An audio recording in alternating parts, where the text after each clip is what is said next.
Shut up, fool!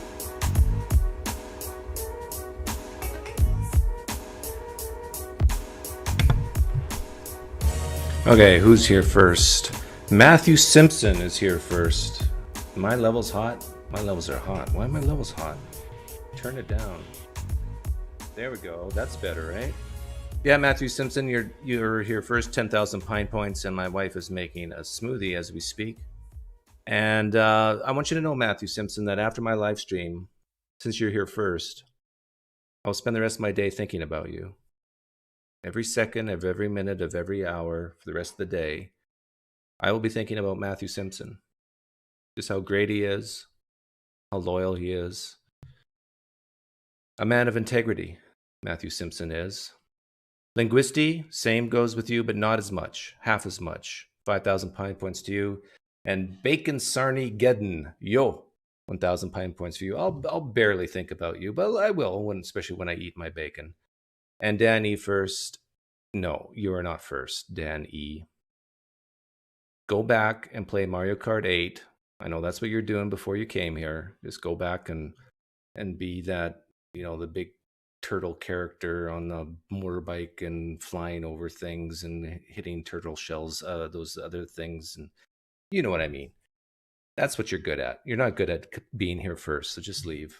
So this is Theist Thursday. You can ask me questions. You can call in. The telephone line is... I know most of you are too shy, but that's how you just click on that link. I'll pin it. And then what you can do is come on in, show your face. And if you don't want to do that, then you can just ask me questions, tag me. Atheists can ask me questions too, but I prefer theists. I tell you, you can't stump me. You can ask me the hardest question.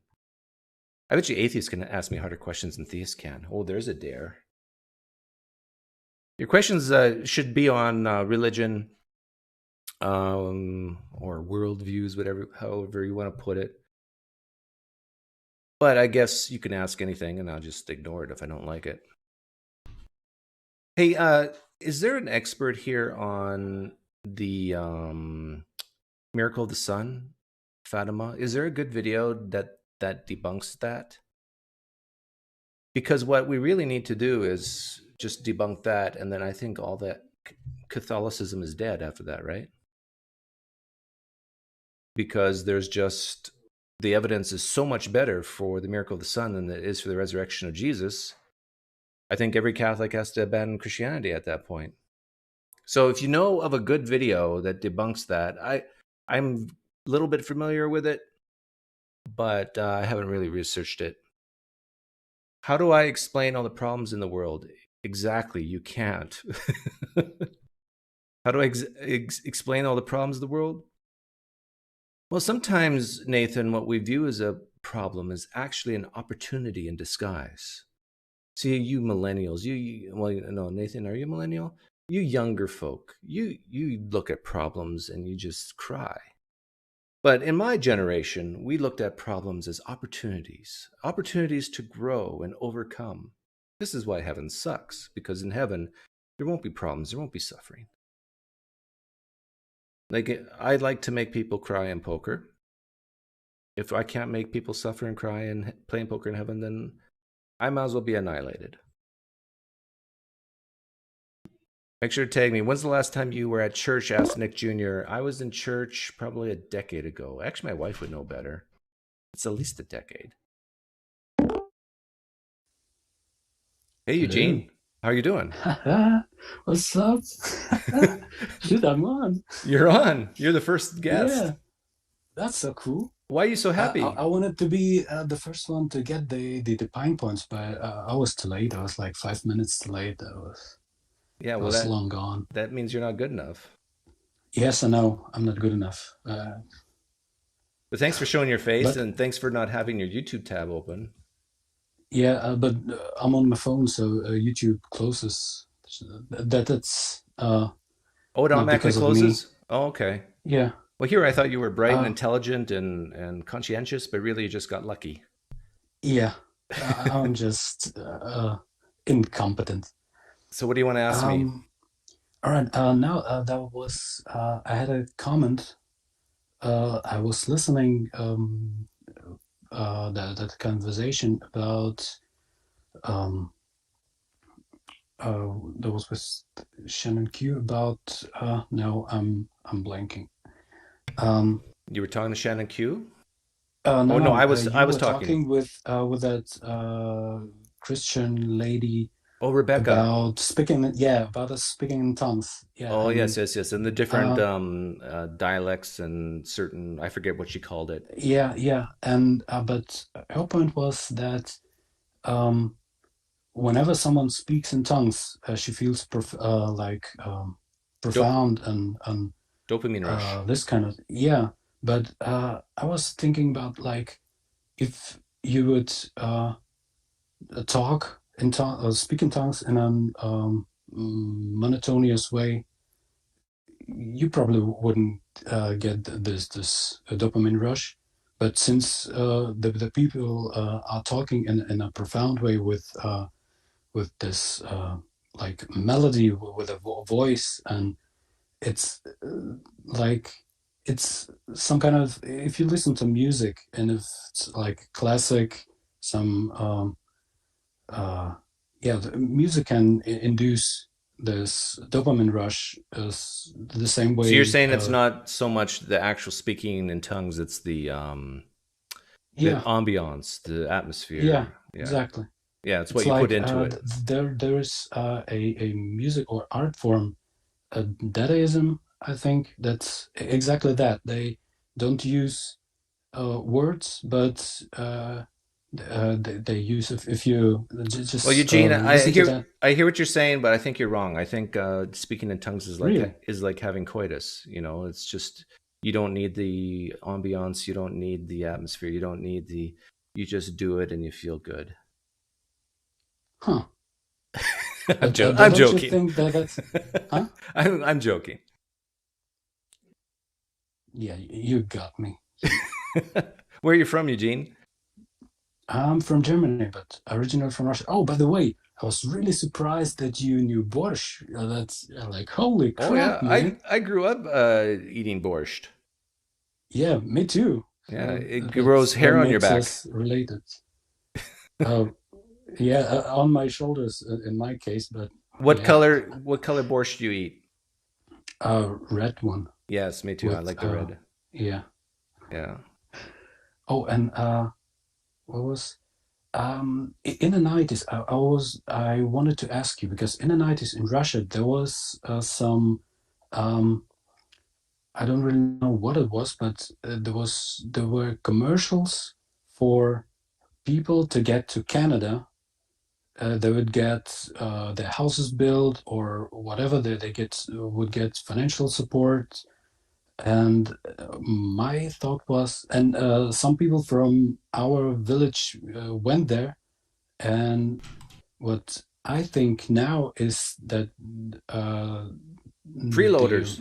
religion, I'm not sure, but some religious communities, they wanted to have those uh, like more people or something.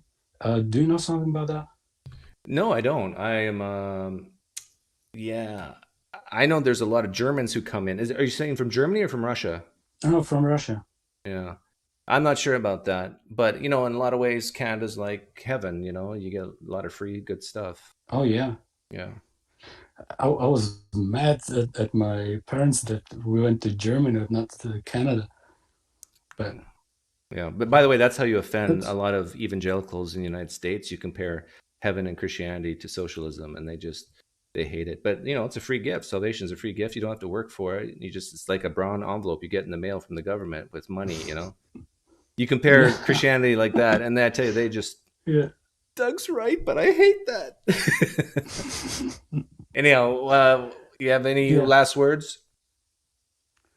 Not really. Okay, No, no, no, you're done. That's the other guy. you want to say something in German to or Russian to your fellow Russians or Germans? You live in Germany now? Yeah, for like, I don't know, 20, 20 something, you 25, I think. Oh wow, okay. So, Yeah. Say in German that the PineCreek channel is the best YouTube channel out there. Please like and subscribe. I'm not going to say that, but you can say that. Der PineCreek-Kanal ist der beste Kanal, YouTube-Kanal, den es überhaupt gibt. Ihr müsst subscriben. There's too many words in there that are Yeah. English. Yeah. Oh yeah. And I heard you speak Plattdeutsch Clean bit, a yeah. little bit, and our ancestors from Volga, if that's some the Germans back in the day, they were sent to some Prussia? region in Russia. Prussia, though, right? Between Poland and No, Russia? no. Uh, Doesn't in exist Russia, anymore. yeah, but whatever. My ancestors also spoke this Plattdeutsch, and my mom and Can you my speak uncle, they Deutsch? still me not I can understand it hardly, but not really. Hmm. That's interesting. Maybe we're Yeah, related. Maybe you're my fifth cousin. yeah. Imagine that. You kind Common of do look like a ancestor. Mennonite. You know that. You look like, Me? yeah, you look like a Mennonite. No way. Yeah, yeah. You look like a borscht eating Mennonite. Yeah. This bush eating, that's 100%, but the other I'm not sure about. Do you drive a car to work or do you use a bicycle? Oh, I'm in home office. I don't Okay. go to work. I Okay. just crawl and get myself Is the light into in the your gym. room from the sun or from burning Uh, candles?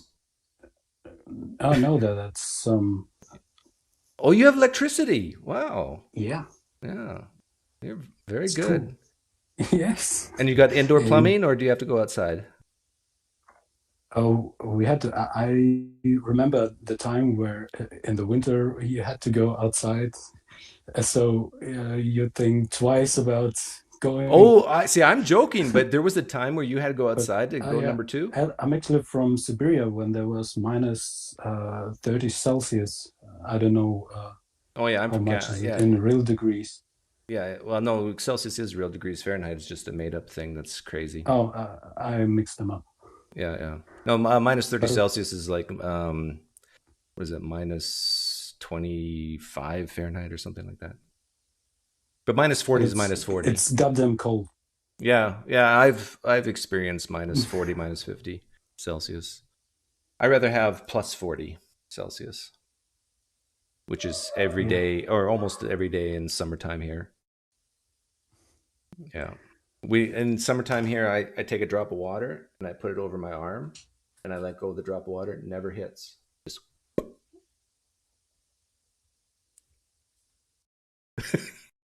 you muted Just yourself. There you go. yeah, I know. Just well, all right. That's all Well, I thanks for calling had to in, say. Eugene. Yeah, It's well, always my good to talk pleasure. to a fellow borscht eater. Yeah. Take care. Take care. Bye. Bye. Okay, we got another caller here. Yeah, going potty at minus 30 is not fun.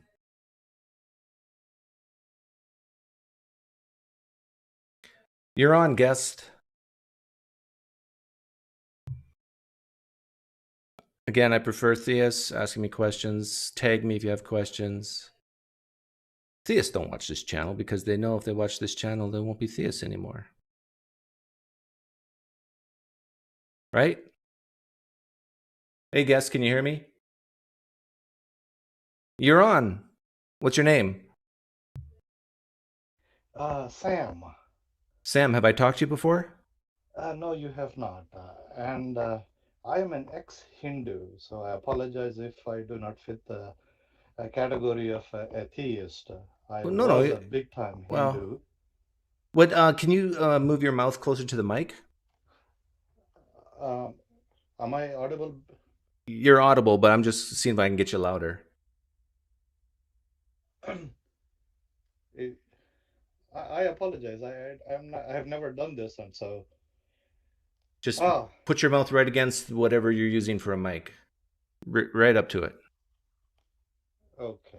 Do you know where your Is mic this? is? I'm on headphones, so I guess I'm using the mic You're on a on the headphone laptop? set. Are you on a laptop? No, I'm not on a laptop. On my iPhone. Okay, move the iPhone closer to your mouth. The actual iPhone. Okay.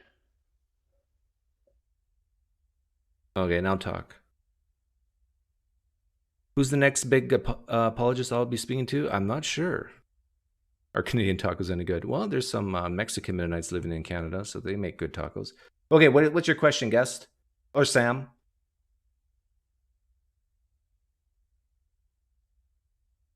Did we lose Sam?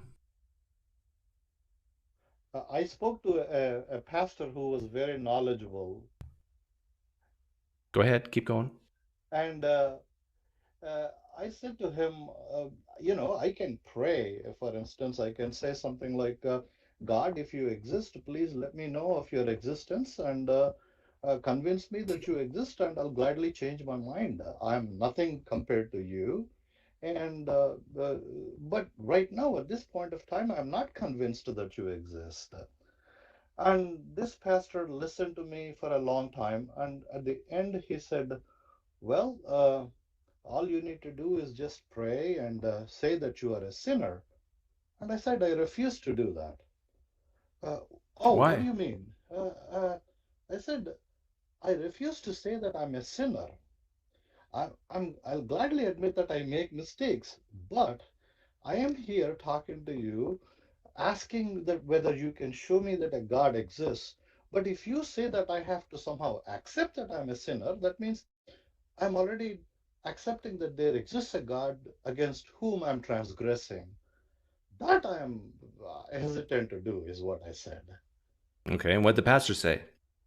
And he came back with saying a pretty clever thing. He said, "Well, if you ask me to teach you scuba diving, and I say, well, you need to get into water, and you refuse to get into water, how does that work? I cannot teach you scuba diving."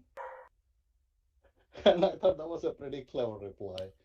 Uh, but then that would be a logical thing to do if he is asking me to get into water to teach scuba diving.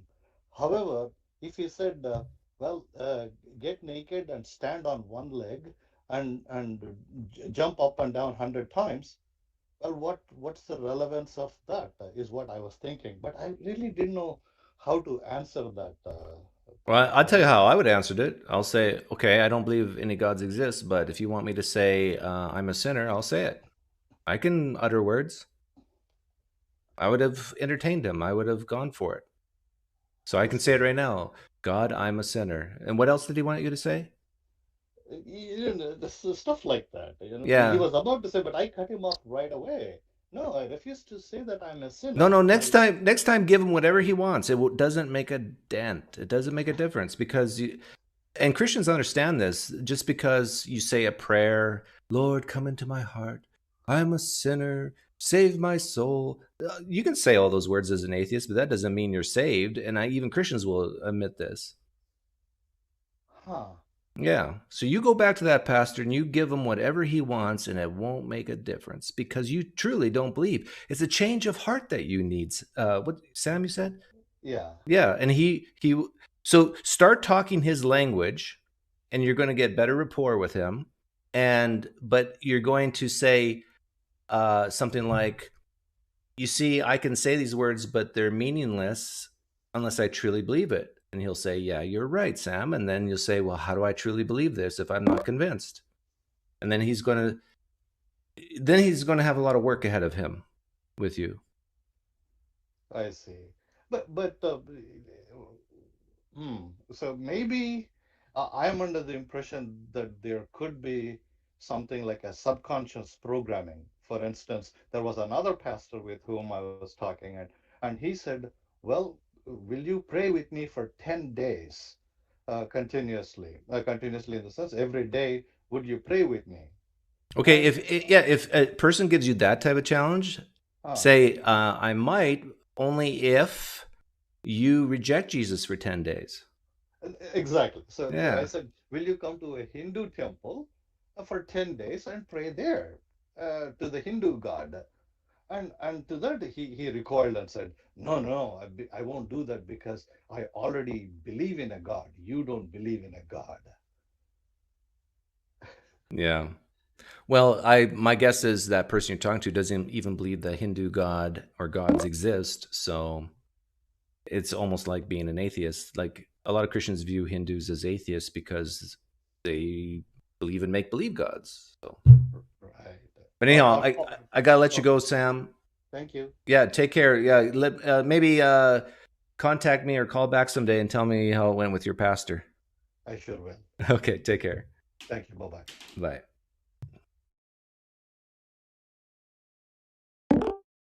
Doesn't even believe that. Deepak.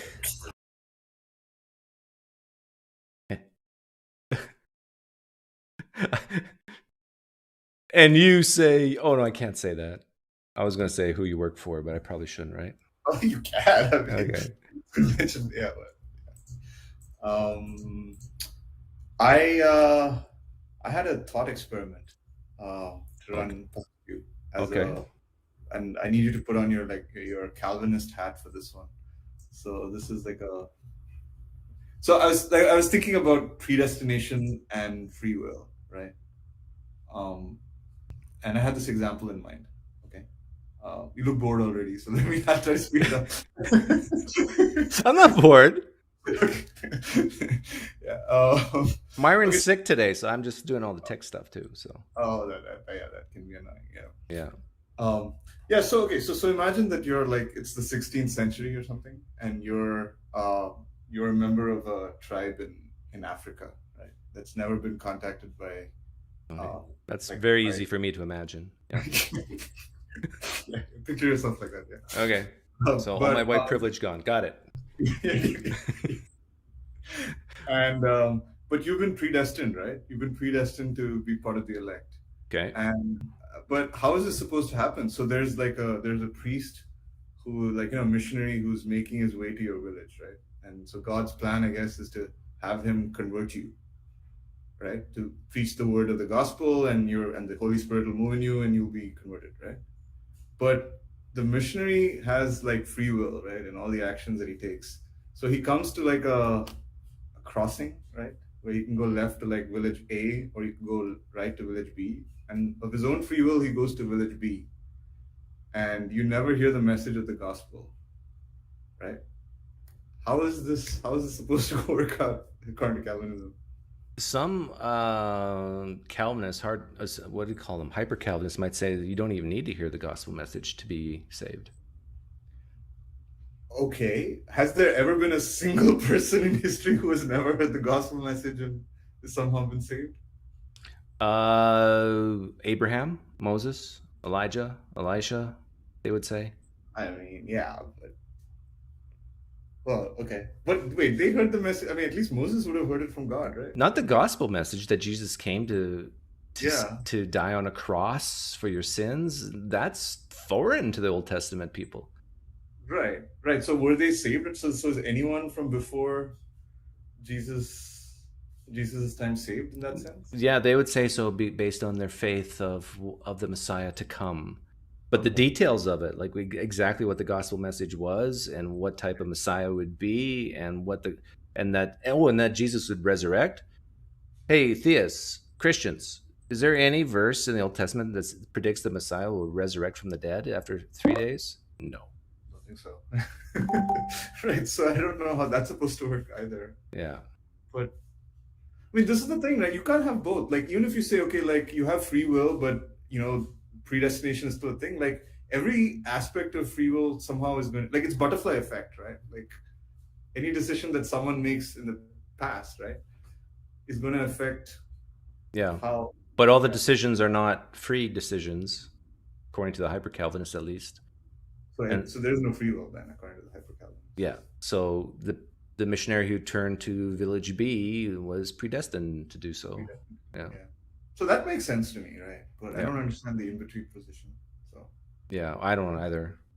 I actually feel for the hyper Calvinists because I think I'm a determinist too. So the only yeah, difference is I don't believe in a God that chooses to make vessels for destruction, like to send people to hell, or not to send them, to keep them out of heaven so they go to hell.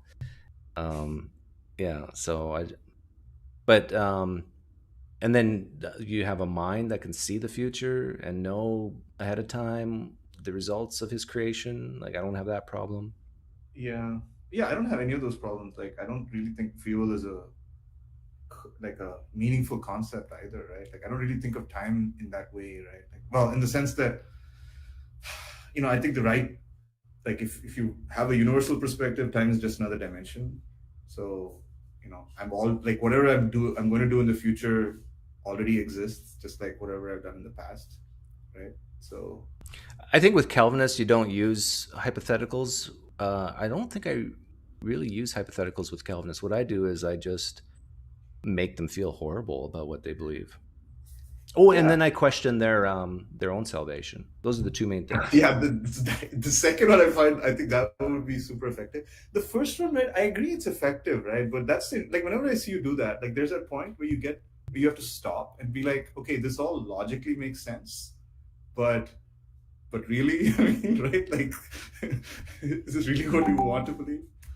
Um, Yeah, like when I talked to Greg Kokel, I noticed on his channel he put up the two interviews from his show and just totally ignored that I just interviewed him. But like yeah, a couple days later, like he did not want to talk about what I asked him yeah, about. yeah. I think he felt ambushed by a Canadian Catholic. Um, Yeah. yeah.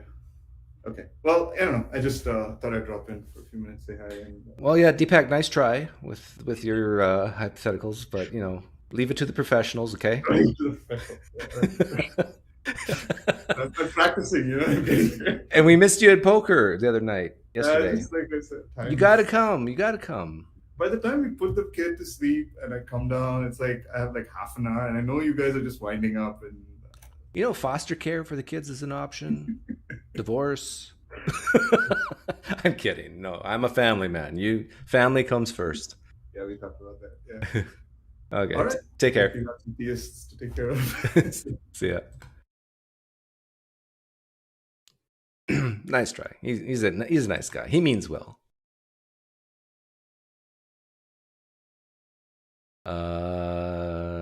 Explain life without souls, asked Linguisti.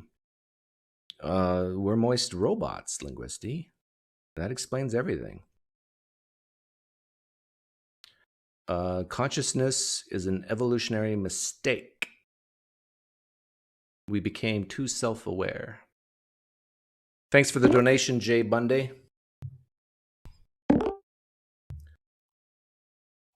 Lucas. Hello. Hi. How you doing? I'm doing well, thank you. What do you want to ask or say? Yes, may I ask you a question? How do you handle Christians when you don't want to be like, not pride, I just lost the word on English, when not predicate, when they give you like, evangelize you, when they try to evangelize you? Oh, how do I handle Christians when they try to evangelize me? Yes. I let them. I Can I give enjoy you a it. bit, for example, let me give you some context. I play the bass with a Christian band. I'm not a Christian. So when they are on the service, I just wait outside because I'm just trying to do something else because I get bored. So this last time, there was some fella, and he tried to chit chat with me, and at the end he just asked me which church do I went to. So my answer was to none.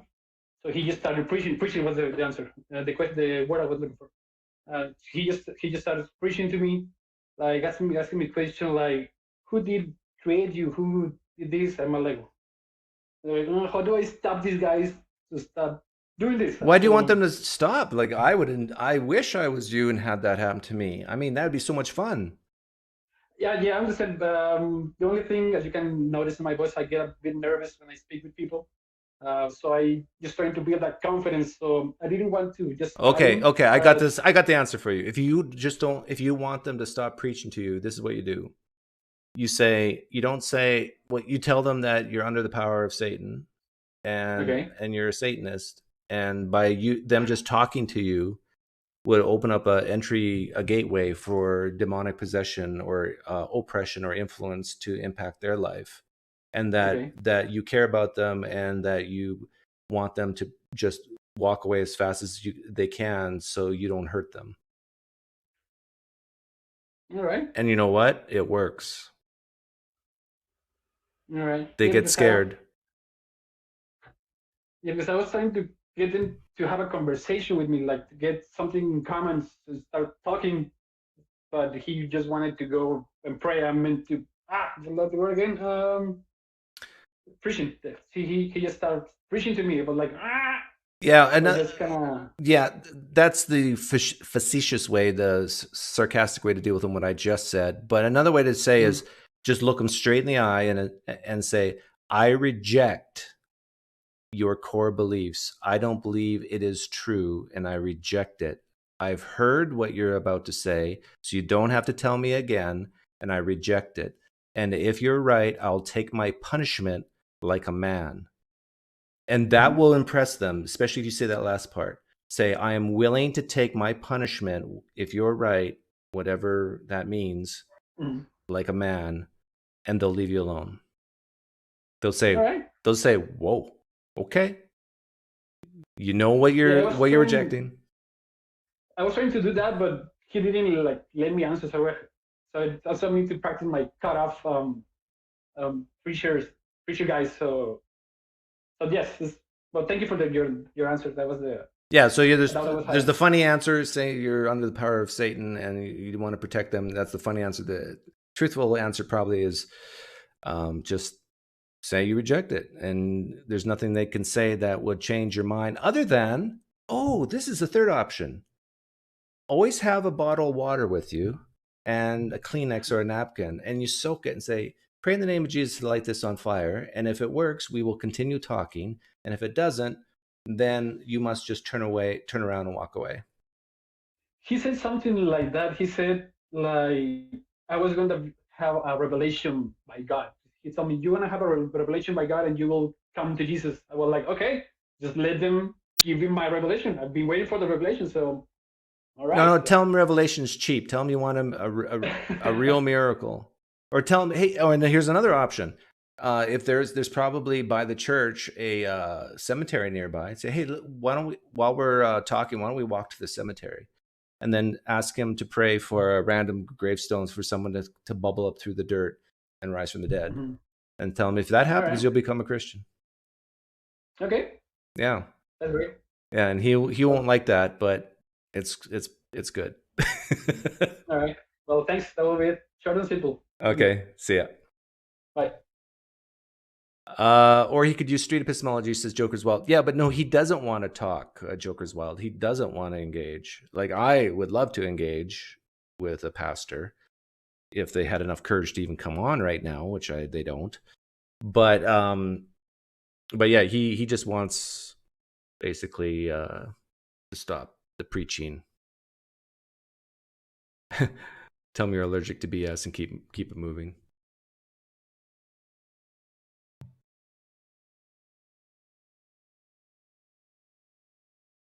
We will see how PineCreek will answer this challenge. What challenge, Mo Marie? Be aware of devolving when interacting with theists. Oh, here it is. How could the Bible be consistent from the book of Genesis to the book of Revelation? This is a challenge for you. I hereby test you, my friend. Oh, Mo Murray, are you a Christian? Or sounds like you are. How could the Bible be consistent? This sounds like when the Muslims say, how do you explain the literary miracle of the Quran? Right? It's a similar type of question. Here's my answer. It's not consistent from Genesis to Revelation. It is not consistent from Genesis. I reject the premise of your question. Now, I'm not sure if you're an atheist and you're just asking me to test me that way. But if you actually believe it is consistent, here's a challenge for you. Read it from Genesis to Revelation. And here's an example of the inconsistency. In the Old Testament, God was one of blessings and curses. It was very tangible. If you followed and obeyed God, you were blessed. If you didn't, you were cursed. Noah and his family lived because God viewed Noah as righteous. In the New Testament, things were reversed. No one is righteous, no, not one. And the reason why Jesus had to come is because of that. Jesus saved because of the unrighteousness of people and that they couldn't do it themselves. But in the Old Testament, God saved certain people because of their righteousness. There you go. That's a very brief inconsistency. Oh, in the Old Testament, Jesus drowned babies. In the New Testament, he said, "Come on, let the children come to me and I'll bounce them on my knee."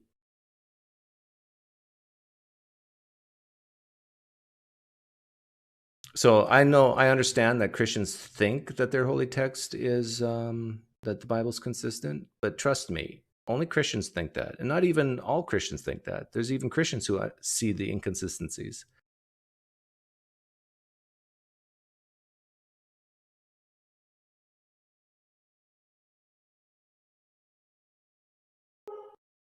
Yeah, good point, Theophilus. Even if the Bible is consistent, that doesn't mean it's divine. I can probably think of the Harry Potter series as a pretty consistent fictional set of books from beginning to end, well written. That doesn't mean it's like that these things exist in the book. Can you make a living by being an atheist? Asked Minto. No, there's no money in atheism. I don't think. If there is, let me know. Thank you. This could be a reply to Jay Smith. Well done. Oh, so you were... Okay, I gotcha. Room's open. Ask me anything you want. Theists, try to stump me. You can really stump me. He says, what does Leviticus 14 verse 4 say without looking it up? Don't stump me like that. Yes, Simon O'Dowd, great point. Authors of books in the Bible probably read the previous books that are found in the Bible.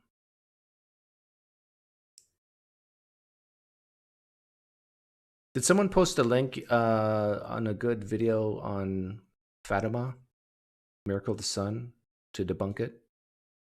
To give some background? Because I really think that for Trent Horn to leave Christianity, we need to convince him that the miracle of the sun was not a miracle. I think he's forced to. He's forced to leave Christianity if he believes that Fatima is just some type of social priming.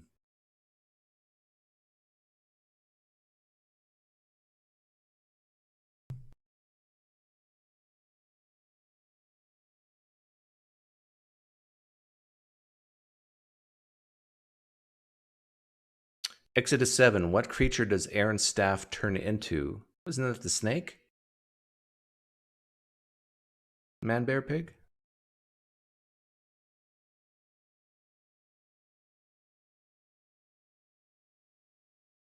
Snake, right? And isn't that where the that symbol for medical doctors come from?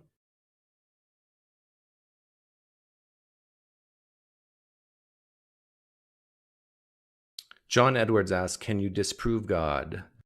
I know people hate, Christians, theists hate it when I say this, but which God? So I would say one can disprove Allah by reading the Quran and seeing the inconsistencies.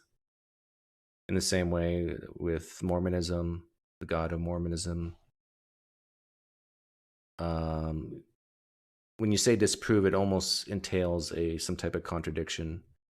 With Christianity, I would say that if an all-loving, all-good, all-powerful God, probably evil works pretty good. Hey, Doug, how's it going, man? Not bad, Jay. What's up? All right, so I'm not a theist. I'm not going front, but I have some theist perspective questions that I want to ask you. Okay, fire. Speed round. Yeah, we were on Nathan's channel the other night, right? And somebody was in there that's not a Christian but a theist. And one of the guests came on and was basically trying to say that he thought that we needed to talk more about that, because basically a lot of people retreat to religion of one, right? Just whatever they kind of come up with. What's your go-to in that situation, right? Because a lot of the common apologetics are rooted against more systematic theologies. What's my approach to when people go revert to what Like they're exactly? just a theist. They're not a Christian. They're not a. They're just like an independent, their own God of that they've. Well, you can have fun with it and start talking to them about this God, and but in your mind have a God that they don't believe in, and then so you're talking. All of a sudden, if you're talking to a Christian, you bring up, and so Allah said here, and then they go, what? No, we're not talking about Allah. We're talking about Yahweh or Jesus, right? Right. So that's one way to do it. Another way is to just grant it to them. Say, okay, God exists. Now what? And then that will have to lead to specific theism. Okay. Because you see how it's like weird, right? Because that's always what I feel like is that it's so. There's no strong claims for you to even undermine. But you're saying you could still use the outsider test of faith. Just understand that they're not comparing, say, the Christian God to the Hindu God. They're just comparing whatever God they made up to any other God. Yeah. Any other questions? Okay. Yeah. One thing I've always wanted to ask you about, too, is deism. Like, my thing with deism has always felt like it's a kind of a retreat position because most people get their idea of God from some theistic tradition or the other. And then they come to you with all these deistic arguments. And it just seems like, I mean, I'm not into that whole thing. That's all weird. But I just wondered if you had any specific thoughts on. Yeah. Again, I usually just grant it to them if they want it. And then I'll just ask, now what? Like, so what? If the God exists, this nebulous deistic type God. Or I'll ask questions of, what's this God like? Describe him to me or her or it. And they're stuck at that point. Well, it's immaterial. What does that mean? Is it all powerful? Does it care about you and me? And then it gets right back down to specific theism. Right. Do you think people like that are motivate? Like, do you think they have enough at stake in their sort of God concept to be motivated to go through the process? Like, it seems, at least with a lot of, like, say, traditional people from traditional religions, it's important enough to them that this is true because it's such a big part of their lives that they're going to see that challenge through. Whereas almost if you like have like this deistic notion and you sort of are dispassionate from it. Yeah. No, yeah, deists are not evangelical at all. So right? They don't really care. The only reason why this concept of God or deism comes up is so Muslims or Christians can argue philosophically, because it's easier to argue philosophically because it's more weird. It's more, you can get buried in the weeds easier. It's a way to hide. Yeah. I was also going to say just two things quickly. I think lately you've been talking a lot about hope, meaning, and purpose, and I find that really awesome because I think that that's what's at stake for so many people, that to sort of try to find a way to get at what they really care about and what this really means to them. It's almost like the conversation hasn't even started till we get to like what this is really about for the other person. And then finally, I was gonna say, I think first off, congratulations, because you had like, you just had a debate that like had people excited and talking about debates in a way that we haven't. And I viewed it like, you know, some of those classic atheist versus Christian debates. It was really great to see you. Well, yeah, what's interesting is some atheists were hard on me and how I debated, like the Camille's of the world. Yeah, because Trent said a lot of things that people like Camille and maybe James Fodor could give specific things as a rebuttal or say things like that's not true, whereas I just let it go. And so that's why they didn't like it. But my main goal was to say, you and I are the same on so many things, and it's just this one area. And I think it's effective. I think even Trent admitted that it was unexpected how nice it went, how cordial it was. Yeah. Yeah. And I think the other thing is, I think you're going to keep surprising a lot of people, because I didn't like some of the feedback you got, even from within the atheist community, because I felt like even the well-intentioned ones were trying to tell you how to debate better. You don't, that's their game. You don't want to No, do no, that. You're not yeah, going to you're right. out-debate. My You goal is to knew what the lose the goal was, debate, but in the but to process, yeah, to cause them to talk to the think, yeah, person. yeah, have a Yeah, real and I thought you did conversation. a great job of that. And you didn't let him, when he went to this citations and this stuff, you didn't even let that phase you. You just stayed right on, Yeah. right on to this thing. I thought it was great. I hope you keep the same tact, and I'll always watch. Thanks for having me on. I really Yep. appreciate your time. See you, Jay. Thanks for coming on. All right, ciao. Yeah, and even when better turn that off. Even when he asked me for citations and so forth, and I said, no, don't have it. No, can't provide it. A lot of people view that as a weakness, but I view that as a strength, and I think some Christians will too. Hey, Tom, can you hear me? Yes, go ahead. Hi, thanks for having me on. A bit off topic, but I emailed you the other day about Canadian Catholic, and I was just wondering if you got that email and if you had any thoughts about that. I don't have too many thoughts about it because don't know the situation for sure. Okay. Yeah. Well, do you want me to go into it or give you a little background? No, not really. Okay. Well, I'm a big fan, and it's boring to watch atheists agree, but I appreciate what you do. Okay. Take care. Take care, Doug. Yeah, with Canadian Catholic, like, to accuse him of rape is a serious accusation. And unless we actually hear from the other party, I don't think you can make a judgment. And even on the things like using other accounts and so forth, or doxing, like I was doxed the other day, that I'm quite convinced that wasn't him. I think it was someone else. So I could be wrong about that, but I'm not quick to judge on that sort of thing. Joseph.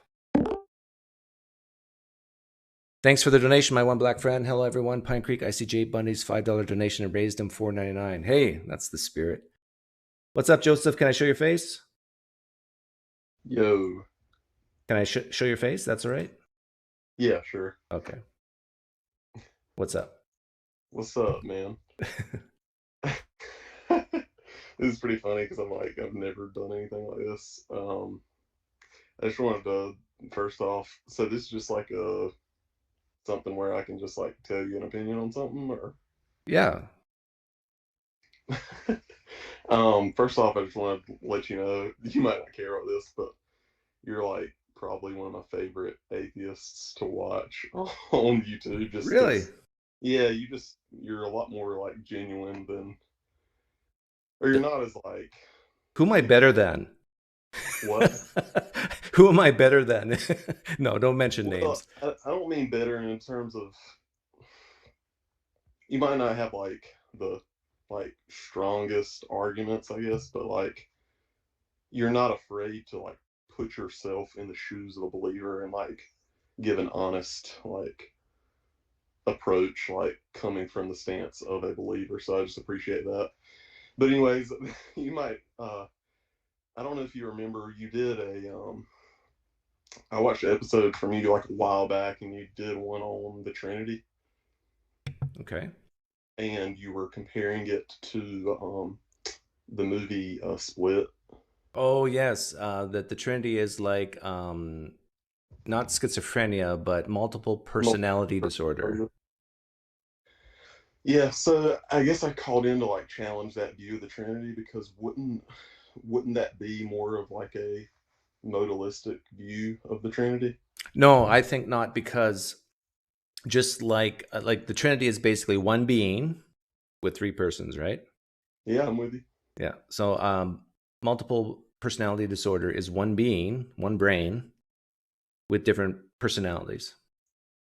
Yes, and that's where, yeah, well, I think you hit a couple of good points, and I mean, I guess some things that we describe from a human point of view can get close to describing the Trinity, but I guess the point of me calling in was you're never going to be able to come up with an analogy because, in a sense, that is modalism because in Split, he's never the three personalities at once.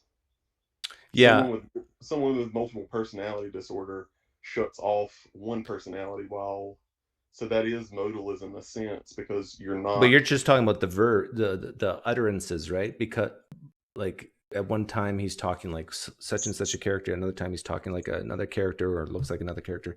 But still, the point remains that those personalities are still in that one being. So even though he might express it at different times or not at the same time, all those personalities are in there, in that brain. So they exist.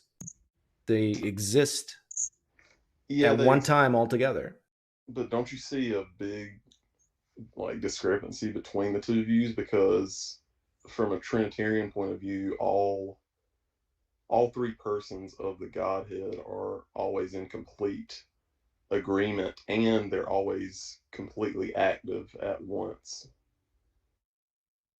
Yeah, I see what you're saying. That because you can't, like, a person only has one voice, so they can't do two voices at one time. I understand that, and that way the analogy breaks down. But um, I still think that the idea of three persons in one being is, in a lot of ways, the same as multiple. Is it the disorder that you don't like? The fact that I throw in Like, disorder?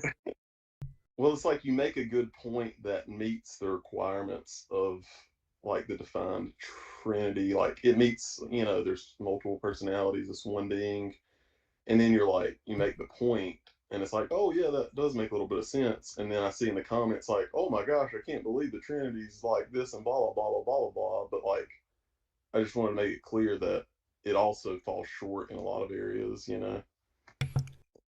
Okay. because you're taking into account you're not taking into account the eternality of the being that you're talking about and just the difference of an eternal being that can logically have multiple persons in one being. Okay. So you're a full-fledged Trinitarian? Yeah. Okay. And so you have no problems with a guy like me using Jesus's name in the Old Testament? It depends on what context, I guess. Well, like whenever it says in the Old Testament, the Lord came to Moses or God came to Moses, I can say Jesus came to Moses and told Moses things. Yeah. Okay. Yeah, I'm fine with that. Okay. So now, does that bother you at all when you read the Old Testament and it says Jesus commanded Moses to go kill people? Um, Because when you think of Jesus, do you think of a warrior? yes, in a sense. I mean, when I think of God in general, I think of all of his attributes active at once. So you have the love and compassion and tenderness of God that he shows to sinners, but you also have the justice and wrath that he has against sin.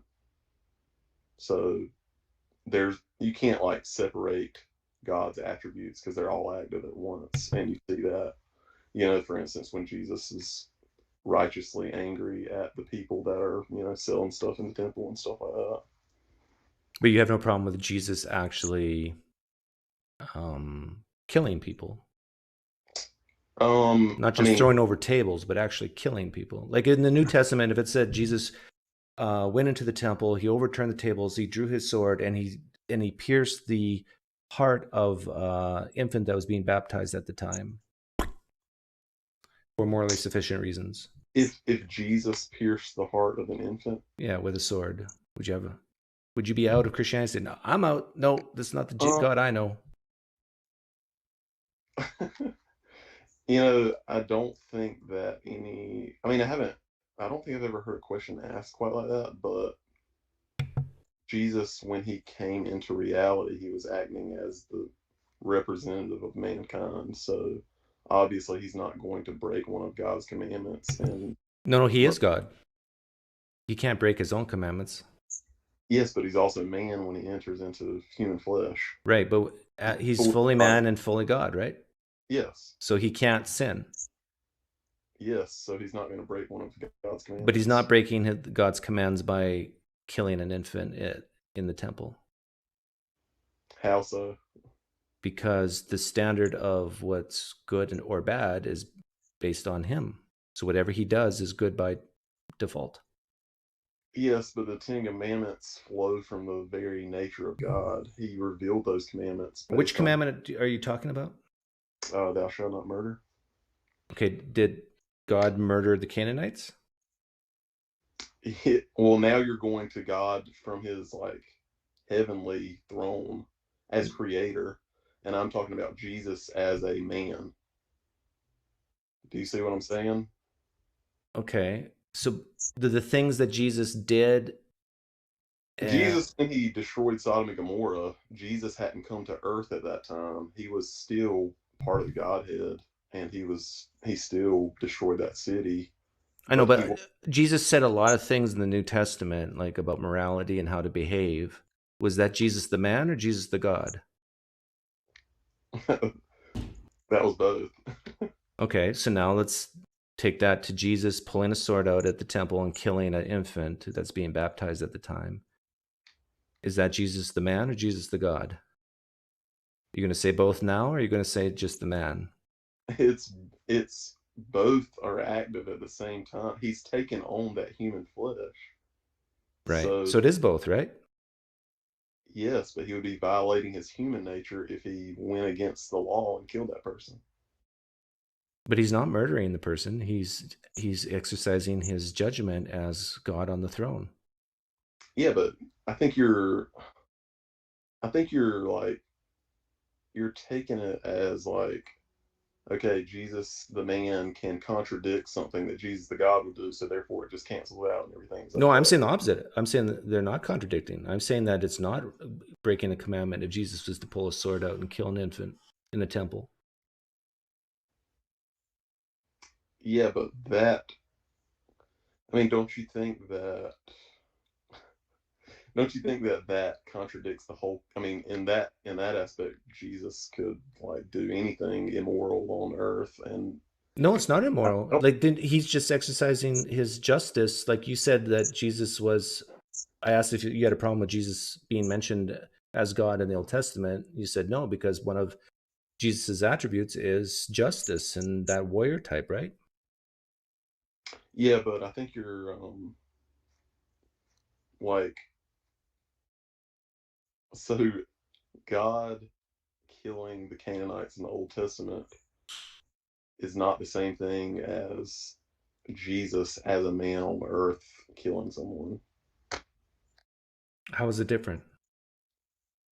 Because Jesus, when he comes to earth, is acting as man's representative.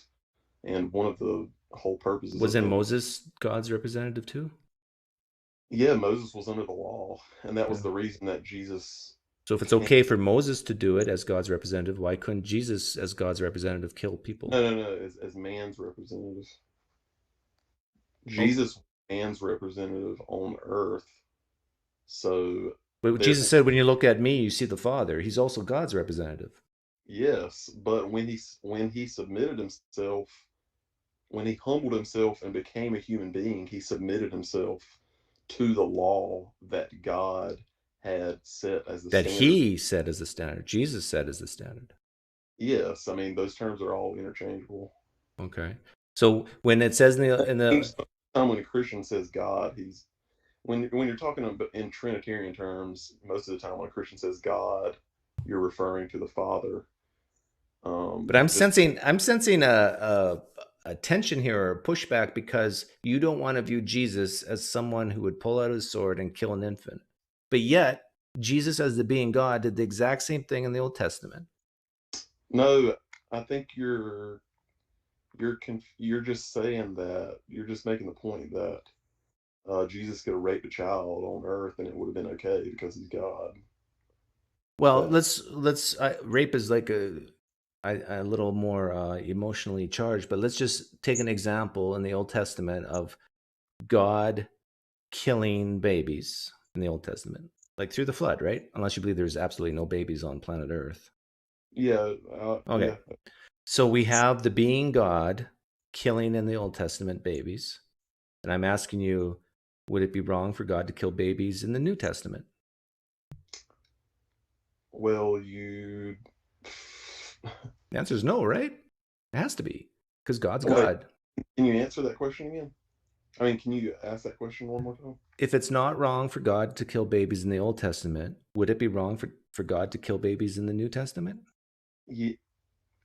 No, but you're assuming that the you assume that there's no different action in the New Testament on, like, the Trinity was revealed as part of the New Testament. Like, I mean, it was foreshadowed in the Old Testament, but it was revealed mainly during the New Testament. So there's more, like, Oh, you know what? there's more to take into account here. You're not taking, like, God took on a human nature, so he's submitted himself to certain rules as a man.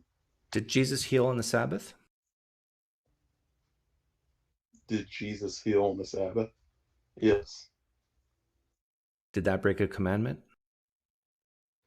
In the eyes of the religious leaders at the time, yes, but Jesus In the eyes of the law of God. Well, the whole point of that passage was to explain that the religious leaders at that time had taken the law to its literal extreme, and Jesus was pointing out that man's tradition had taken the law to a place where it wasn't supposed to go in the first place. So the law is a little flexible, is what I'm hearing you say. Well, the traditions of man is flexible.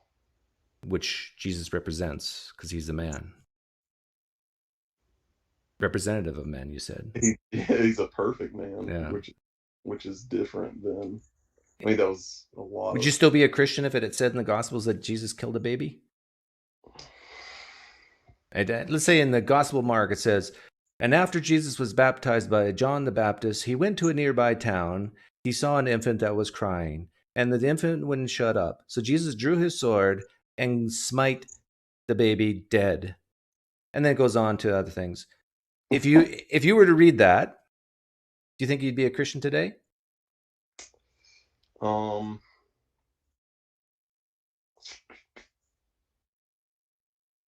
Probably not. You've now left Christianity. Because Jesus did do that. It just was a few books prior. Jesus killed a baby in the New Testament? Jesus, as the being God, killed in the Old Testament. And Jesus in the New Testament says he's going to come back on a white horse in the book of Revelation to take out about a third of the whole population, which includes babies. So there's an example right there. Well, Jesus will kill babies in the future. You just said you would probably not be a Christian if Jesus killed babies. But in Revelation, it doesn't come out and say he's going to kill babies, but he's going to kill 1/3 of the... Well, there was a disagreement there that we never got past talking about the Old Testament scriptures because... No, we don't even need to, because I remembered Revelation. Revelation's New Testament. Revelation doesn't say anything about babies. Well, it says that Jesus will come back on a white horse and that he will send out... the blood will be on the streets of the horse's mane, and that he'll basically... I think he'll kill off 1/3 of the whole planet. Someone can look that up for me in the live stream chat, and I'll read it. Well, you've got to admit there's many different interpretations of the end times. I mean, not everyone thinks that. Not everyone reads the eschatology. Not everyone has the same eschatological views in that. Okay, area. But if that was literal, hopefully someone in the live stream chat will give me that. When Jesus comes back, he's ascended to the Father in heaven. So he's coming back in his glorified state as judge. Jesus, when he came to earth the first time, he wasn't coming in his glorified body. He wasn't acting as judge. He was acting as man's representative to die on the cross for sin. He had a specific role in that. Okay, so let me get this straight. It's okay to kill babies in the Old Testament, and it's okay to kill babies at end times, but in between, in the New Testament, not. That's what I'm hearing, Joseph. It's humorous that you like. It's just funny that you frame things a certain way to make it seem contradictory, but you're just ignoring the fact that Jesus, his roles were different in the Old Testament as we see him portray himself in the Gospels. I'm not ignoring that. What I'm doing is I'm just giving you hypotheticals, and you already answered one. You said that if it said in the Gospel of Mark that Jesus killed an infant, you would probably not be a Christian, right? Well, you're pretty much saying if God showed himself to be immoral or did something immoral, would you still follow him? Is essentially what you're saying. Right, but killing an infant, if God kills an infant in the New Testament, that's not immoral. Right? In the role that Jesus was playing in that specific time, yeah, I mean, I've never heard anyone talk about this, so I'm not exactly sure my full opinion on if Jesus would have been in the wrong, but from my point of view right now, as I see it, if he did do that in that specific context, just randomly went up and decapitated a baby, then yeah, I would say he would have committed an immoral act, which was impossible for the God-man to do.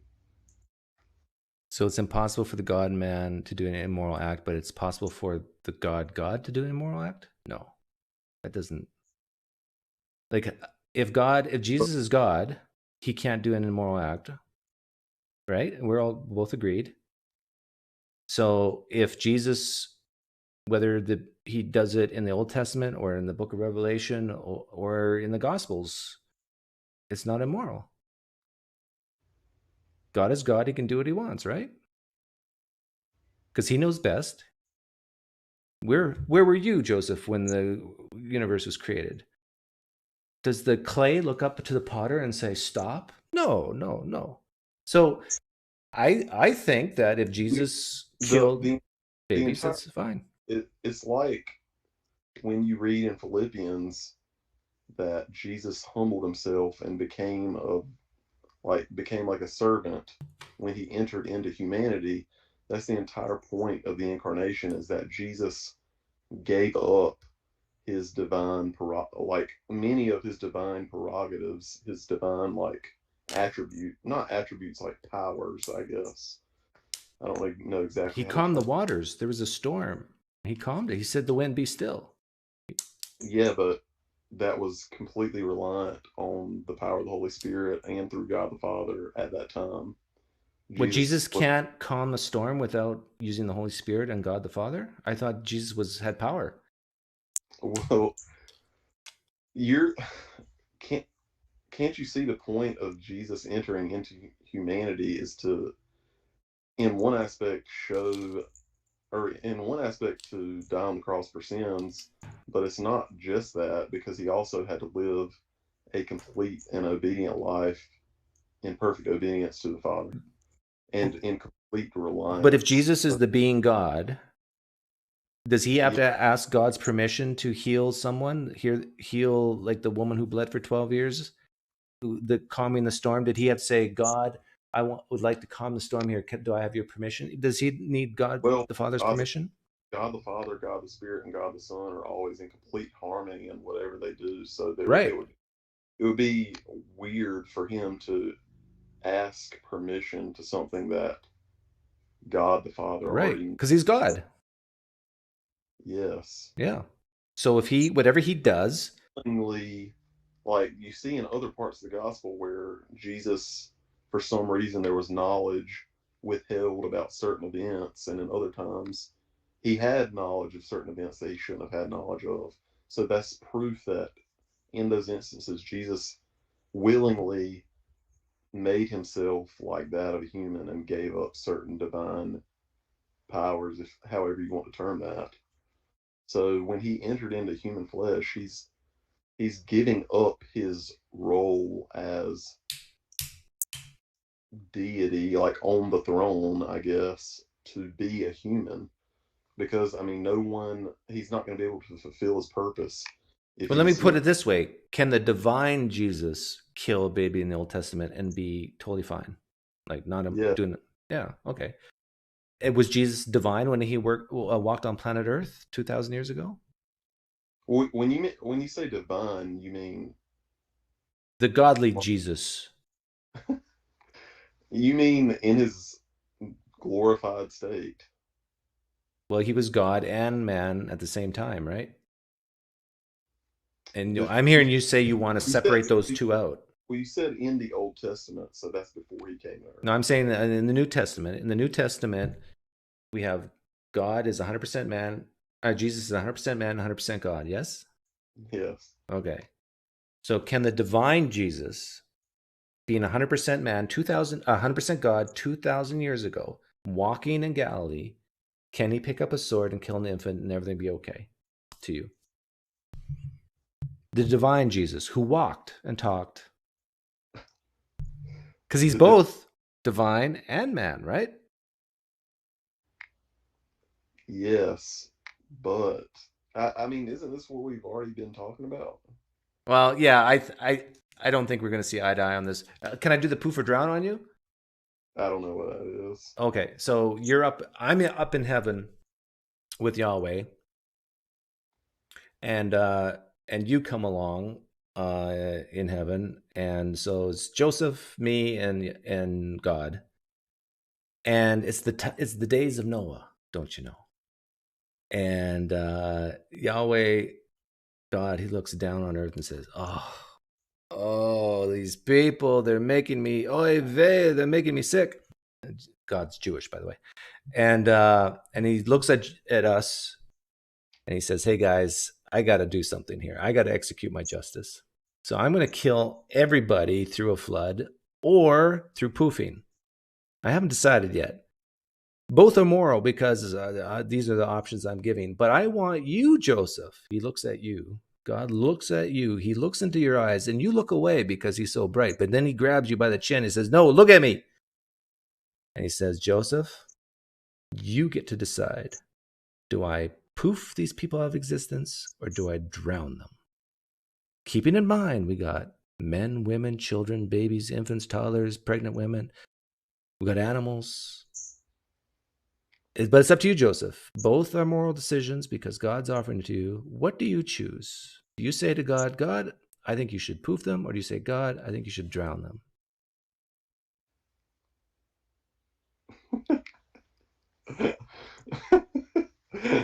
That's funny. Poof or drown, Joseph? I would poof. Yes, you're my man. Why do you go with poof?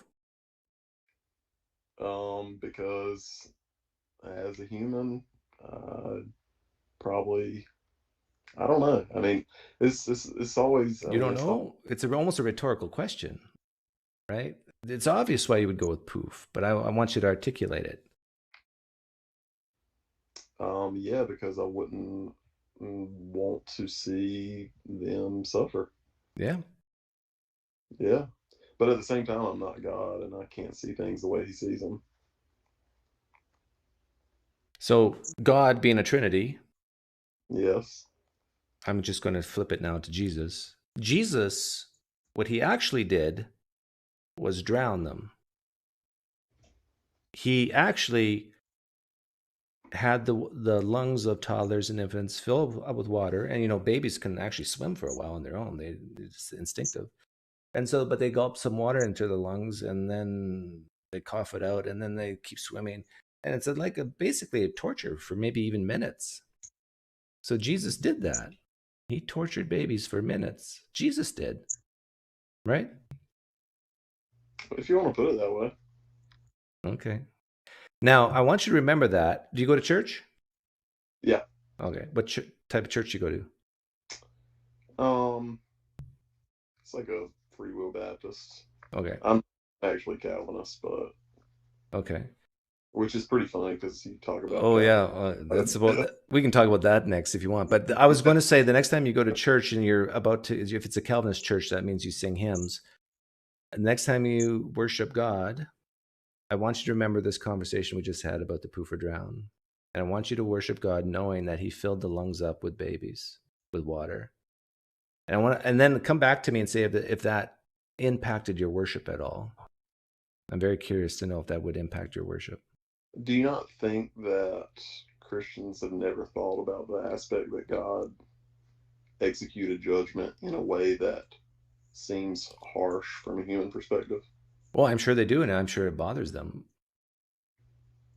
Yeah, I mean, who ever said that there's not many things in the Bible that don't bother Christians? But remember what I asked you earlier? I asked you if Jesus in the New Testament in the gospel, if it's described that he took out his sword and he killed a baby, would you still be a Christian? You said probably not. And I'm saying there's no difference between that God in the New Testament and the God in the Old Testament. Yeah, but you're not differentiating between God entering into human flesh. Okay, you know what? Let's forget about Jesus. Let's say Yahweh himself, God the Father, came down and in some way smitted, killed a baby, and it's recorded in one of the Gospels. Would you still be a Christian? I mean, it's just a hard question because that's not in the Gospels. But I know. But imagine it actually said that God came down from the heavens, went into the temple, found a baby that was being baptized, and a sword just hovered, and God sent the sword through the baby's chest. Let's say that's recorded in the Gospel of Mark. Would you still be a Christian? Well, before I answer the question, I've got to just posit that God is the standard of morality. That's what I was saying earlier. Yes, I agree. Yeah, but there's a difference between saying morality flows from God and then saying anything God does is moral because he's God. Okay, so let's say, but can you answer my question? Do you think you'd still be a Christian if that was recorded in the Gospels? Well, I mean, you're basically saying, would you still be a Christian if God executed judgment in a similar way to the flood? So, I mean, yes, that I still would be a Christian, yeah. Isn't that interesting how... But you can't draw the parallel between Jesus as the God-man. I know, but this is why I press so hard on it. You would still be a Christian if God the Father did it, but if God the Son did it, Jesus, then bets are off. As a man, yeah. So somehow the fact that God had a physical body makes it worse. Because we are man. God is creator. He's the giver of life, and he can take life whenever he wants. Right, but or deems necessary. I understand that, but you also, I think, agree that just because God comes in human form, it all of a sudden seems bad to you if he kills a baby. But in spiritual form, it's not bad.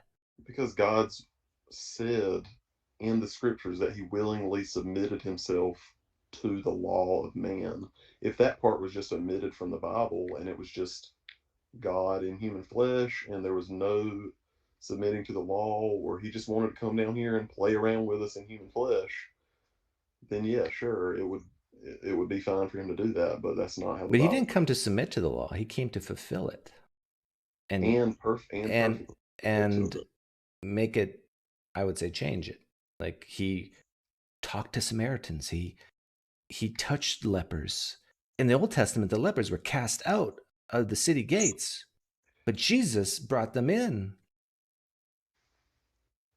Yeah, well, that's a whole different discussion, but you also can't deny the fact that he came to submit to the law as well, because he did submit himself to the law of Moses. Well, in my view, what we're talking about here shows the inconsistency from Genesis to Revelation, and it also shows the huge tensions with the whole idea of God being 100% God and 100% man as Jesus in first century Palestine, that you have to flip-flop back and forth in order to make things somewhat work.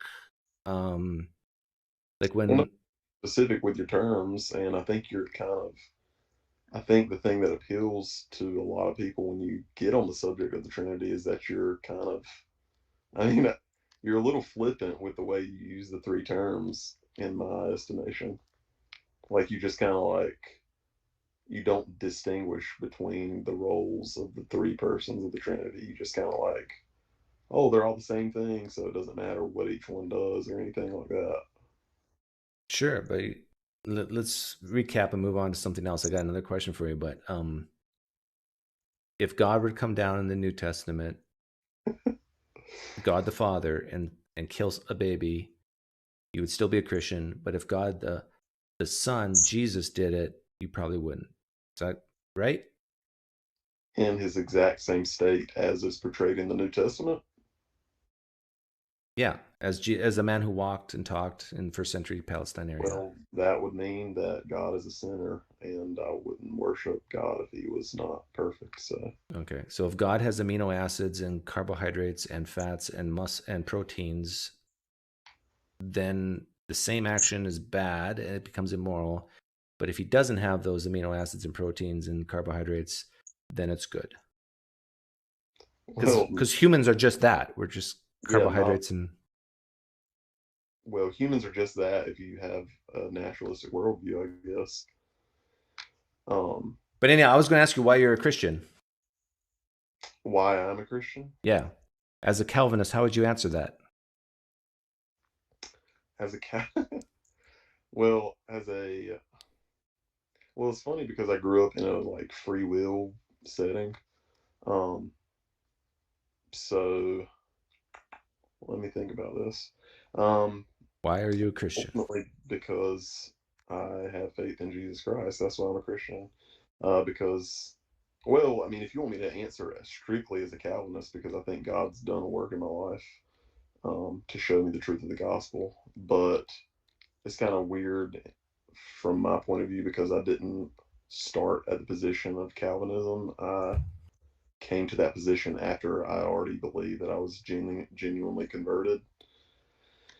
So I was just, I mean, I've always been raised in a Christian household.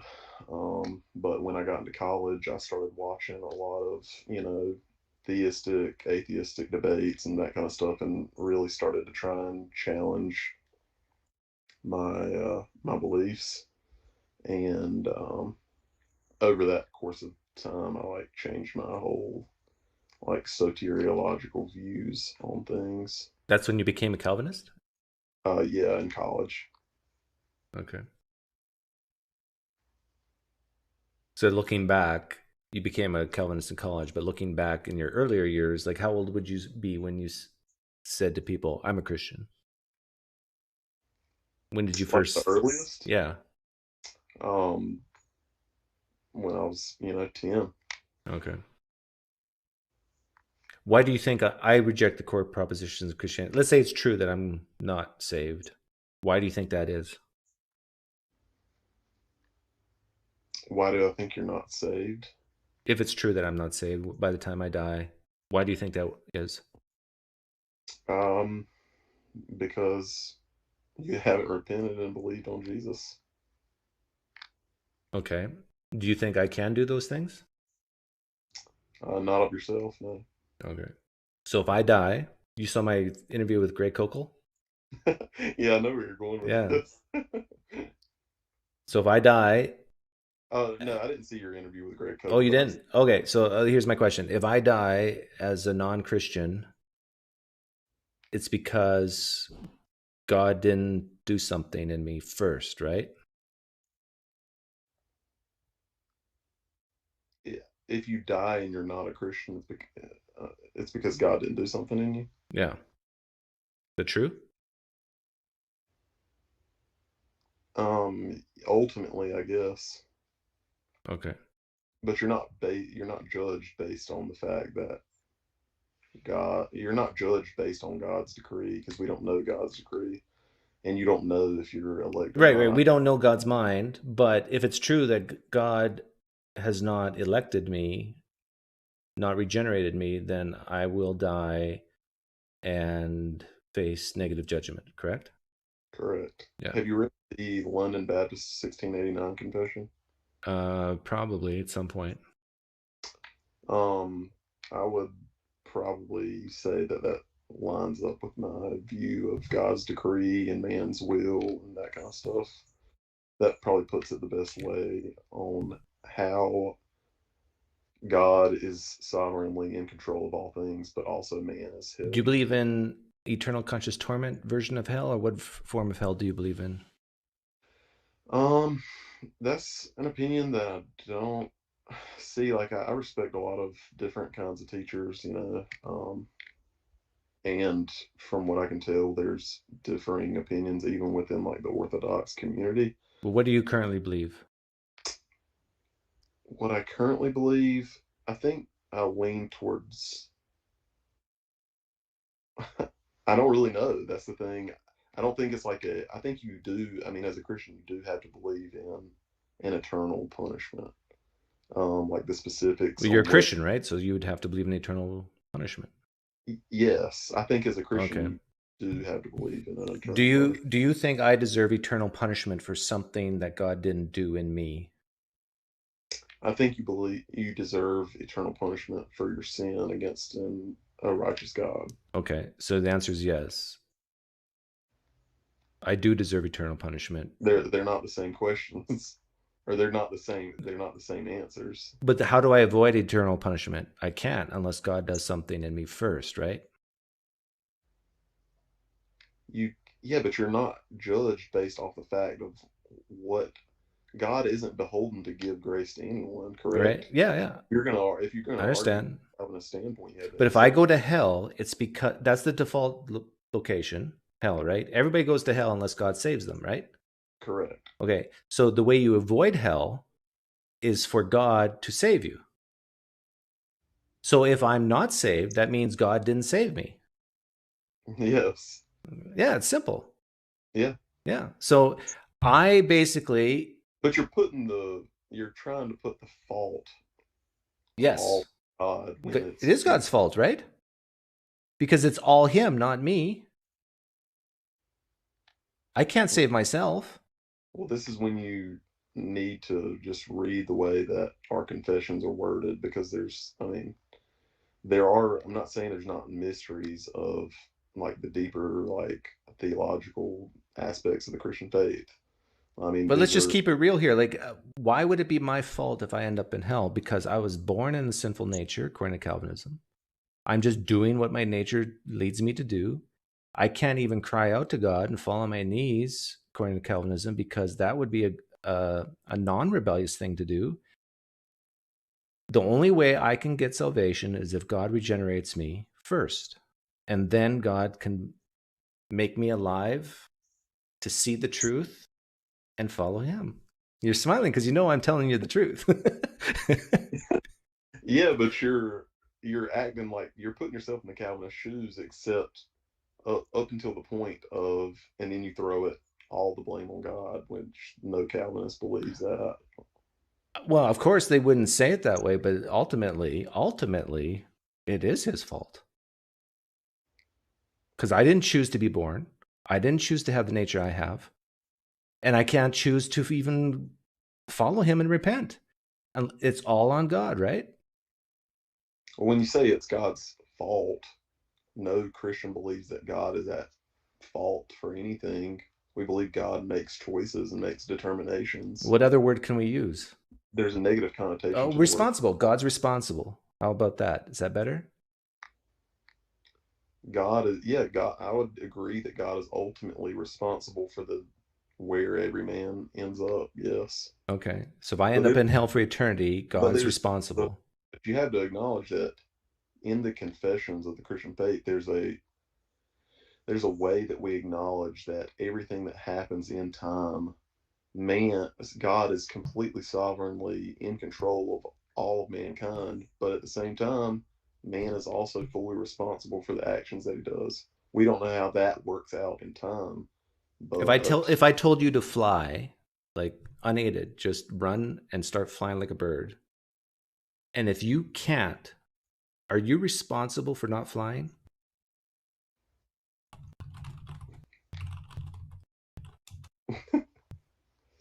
You're wait, not, are you? reword that question. If Or I if I say, told you, Joseph, start flying, unaided, just start running and then fly like a bird, and you say, I can't, and I say, okay, now you're going to go to jail forever. But I can't fly, Doug. It's not in my nature to fly. I say, I don't care. Doug, I told you to fly and you didn't fly.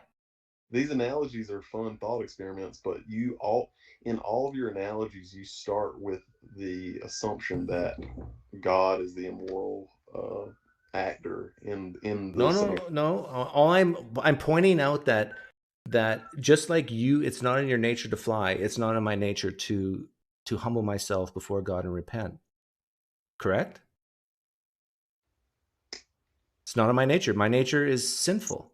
Correct, but there's also another character in that analogy, which is the judge, and you're making yourself the judge, or whoever the judge. Right. But what if I told you it was a sin for you to breathe? If you told me it was a sin for me Yeah, to breathe, let's say I was a God and I said, it's a sin. I hereby decree breathing is a sin. Oh, and I just saw you took a breath. How dare you rebel against me? You're going to be judged. I'm just following my nature by living, right? It's like breathing. And the only way I can be saved, according to Calvinism, is if God interacts with me first, changes my heart, so I can see the truth, repent, and follow him. So if I don't do those things, it's because God didn't do that in me first. And just like it would be stupid for me to blame you for not flying because you don't have the ability to, it's stupid for God to blame me for just doing what my nature's programmed to do. Does that make sense? I'm leading you out of Calvinism here today. Raise your hands up. No, I just think that you start with the assumption that God is already unjust in your mind. No, I'm not even using those words. I'm. What did I say there that was wrong? You can't just say any scenario where man is unable to do something and compare that to the biblical concept of sin, because we don't have any other thing like the biblical concept of sin. Am I able to fall on my knees and repent without God's help? No. Is God obligated to help you out of your No, I can enter your worldview and say no to that. But that doesn't change the matter that if I go to hell, it's because of what God didn't do. Right? If I go to hell, it's because of what God didn't do. If you go to hell, it's because of what you have done against God. Yes, but I could have gone to heaven if God did something in me. The reason you're not, if you're not elect, the reason that you don't end up in heaven is because of God didn't show you his grace, that he wasn't obligated. Okay, very good. Well, let's get rid of hell. The reason why I'm not going to heaven is because of what God didn't do. Is that better? Sure. And okay. I just didn't like the way that question was framed, because you're making God out to be like...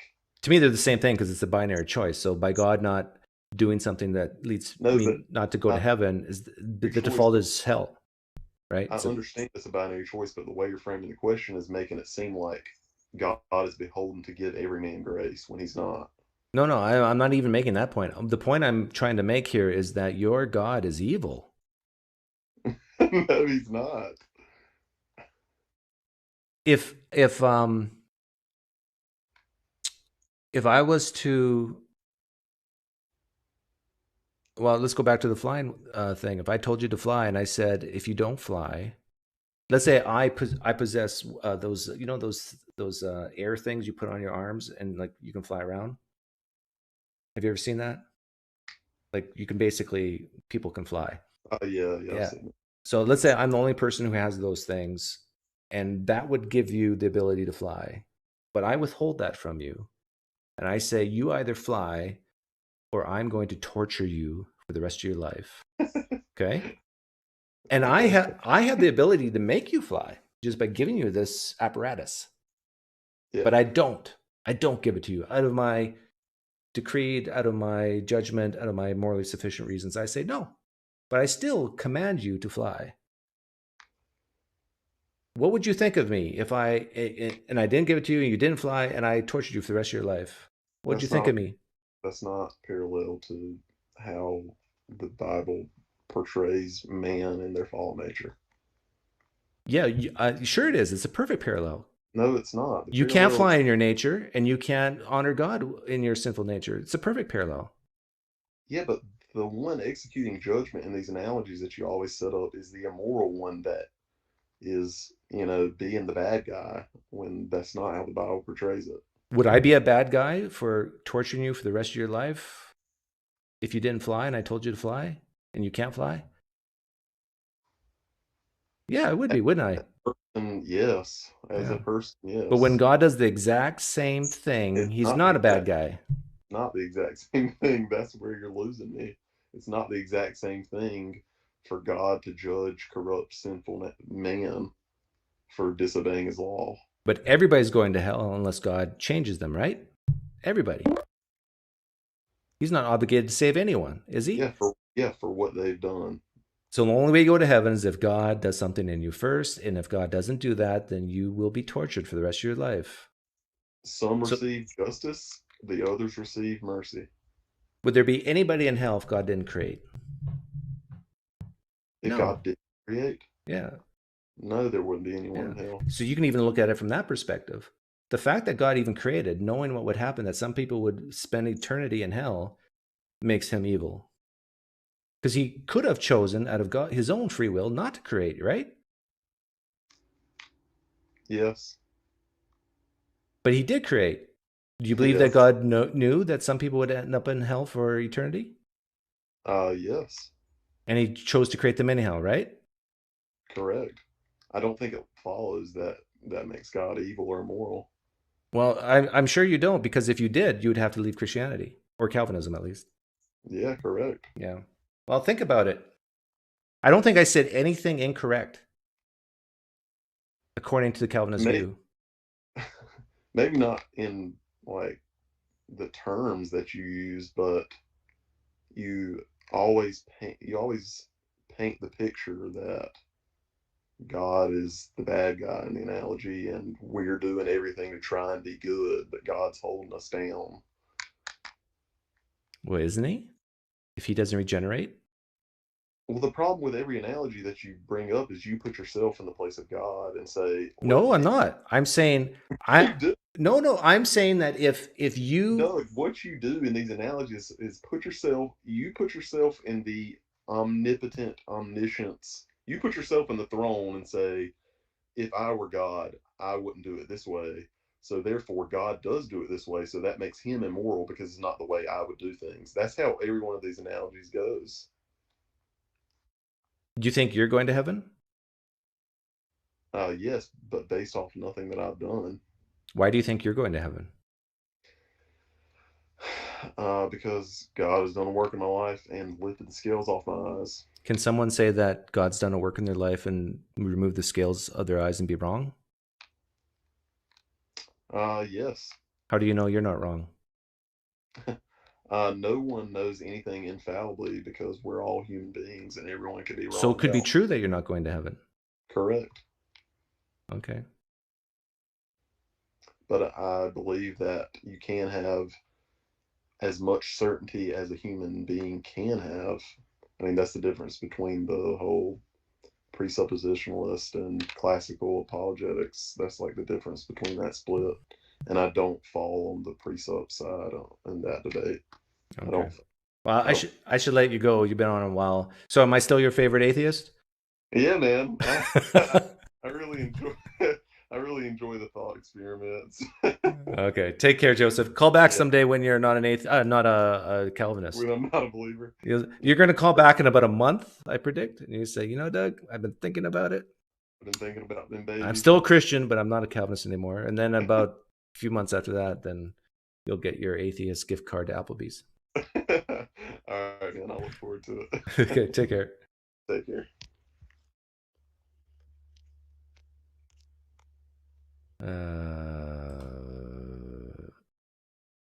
This could be dangerous.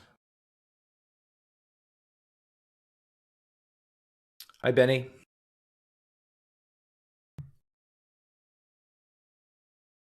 Yes, I can hear you. You got your tab off? I think so. What do you want to talk about? Yeah, so it's just a freestyle, right? Yeah.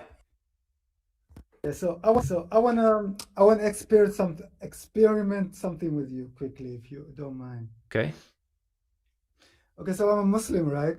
So I believe that the Quran is not human, Okay. is not human speech. So first, if you don't mind, I give you a quick intro. Then I give you some the second um, give you a 30-second speech. You can and then the third thing is the challenge. So first the intro, and then you How give long is the intro going to be? you 30 seconds? 30. Yes. Okay, so you're going to do a 30-second intro, then a 30-second something, and then you're going to challenge me. Okay, so 1 minute, go. You're gonna do 30 seconds. The second stage, you're gonna do something 30 seconds, and then Oh, okay. I don't know what I'm going to do yet. You're going to tell me what to do? Okay. No. So the first step is the intro. So the intro is okay. Listen very carefully. So the Quran, when it came down, it was a speech. A speech is a spoken word, right? And the difference between writing things and speaking things is when you write things, it's much easier to prepare a powerful speech. When you write things, you can take your time, you can correct things, you can know what you have written, for example, a minute ago, and then you can flow with the speech. You can prepare a speech, and then you can just read your speech, and then you have a powerful coherent flow speech, right? But when you speak something, top of your mind is in one shot, and is one shot, and you shot, and you can make a lot of mistakes. And people, when you know people, you know their speak pattern, so how they speak and everything. That's the intro. Now, what I want from you is give me a 30 seconds, a powerful speech, top of your head, 30 seconds. 30 seconds of powerful speech. Top of your head. When I was a boy, I would swim in the creek that would run in our backyard, and it was called PineCreek. And it was a beautiful creek. It was wonderful. It had a certain smell. I would go minnow fishing there. But one day I was on an inner tube with my cousin, and he pushed me off backwards, and I couldn't swim, and I almost drowned. And so what I learned that day, that something so beautiful can also be so dangerous. Okay, you're done? Done. Was that close to 30 seconds? Yeah, that was 30 seconds. So thank you. So this is now the challenge, right? And this is also one of the challenges also from the Prophet Muhammad, peace be upon him. Whoa, can you hear me? Yeah, I can hear you. Oh, okay. So Prophet Muhammad, peace be upon him, couldn't read or write. So people knew how he spoke and how his vocabulary was not great and everything. And when he delivered the Quran, it was from memory. It was in one shot. It was in powerful speech. So my challenge to you, the 30-second speech that you did right now, right? Pretty good, right? Yeah, it was pretty good. Can you do it over again, word by word, letter by letter, exactly the same? No. This is the challenge. The challenges of the Quran is that it was in one shot, and still Prophet Muhammad, peace be upon him, knew what he said 10 years ago. He knew what he said minutes ago. How do you know it was in one shot? 10 minutes. Because we have witnesses and testimonies. It was in one shot. It was How do you know they were telling the truth? The challenge. Because we have, that's a big discussion, but we have reliable sources, and we can trace it back. How do you know they're reliable? Because we know everything about them. We know their if they have the good memory, good character. People know them because the community knows them, right? So you can say it's a small community, so everybody knows each other. So how could the Quran exist as it would, and it's just totally made up by men? How could, let's say that's true. Let's say the Quran is not the word of Allah. How do you explain all these good character men saying it was done in one shot and not really done in one shot and not perfect?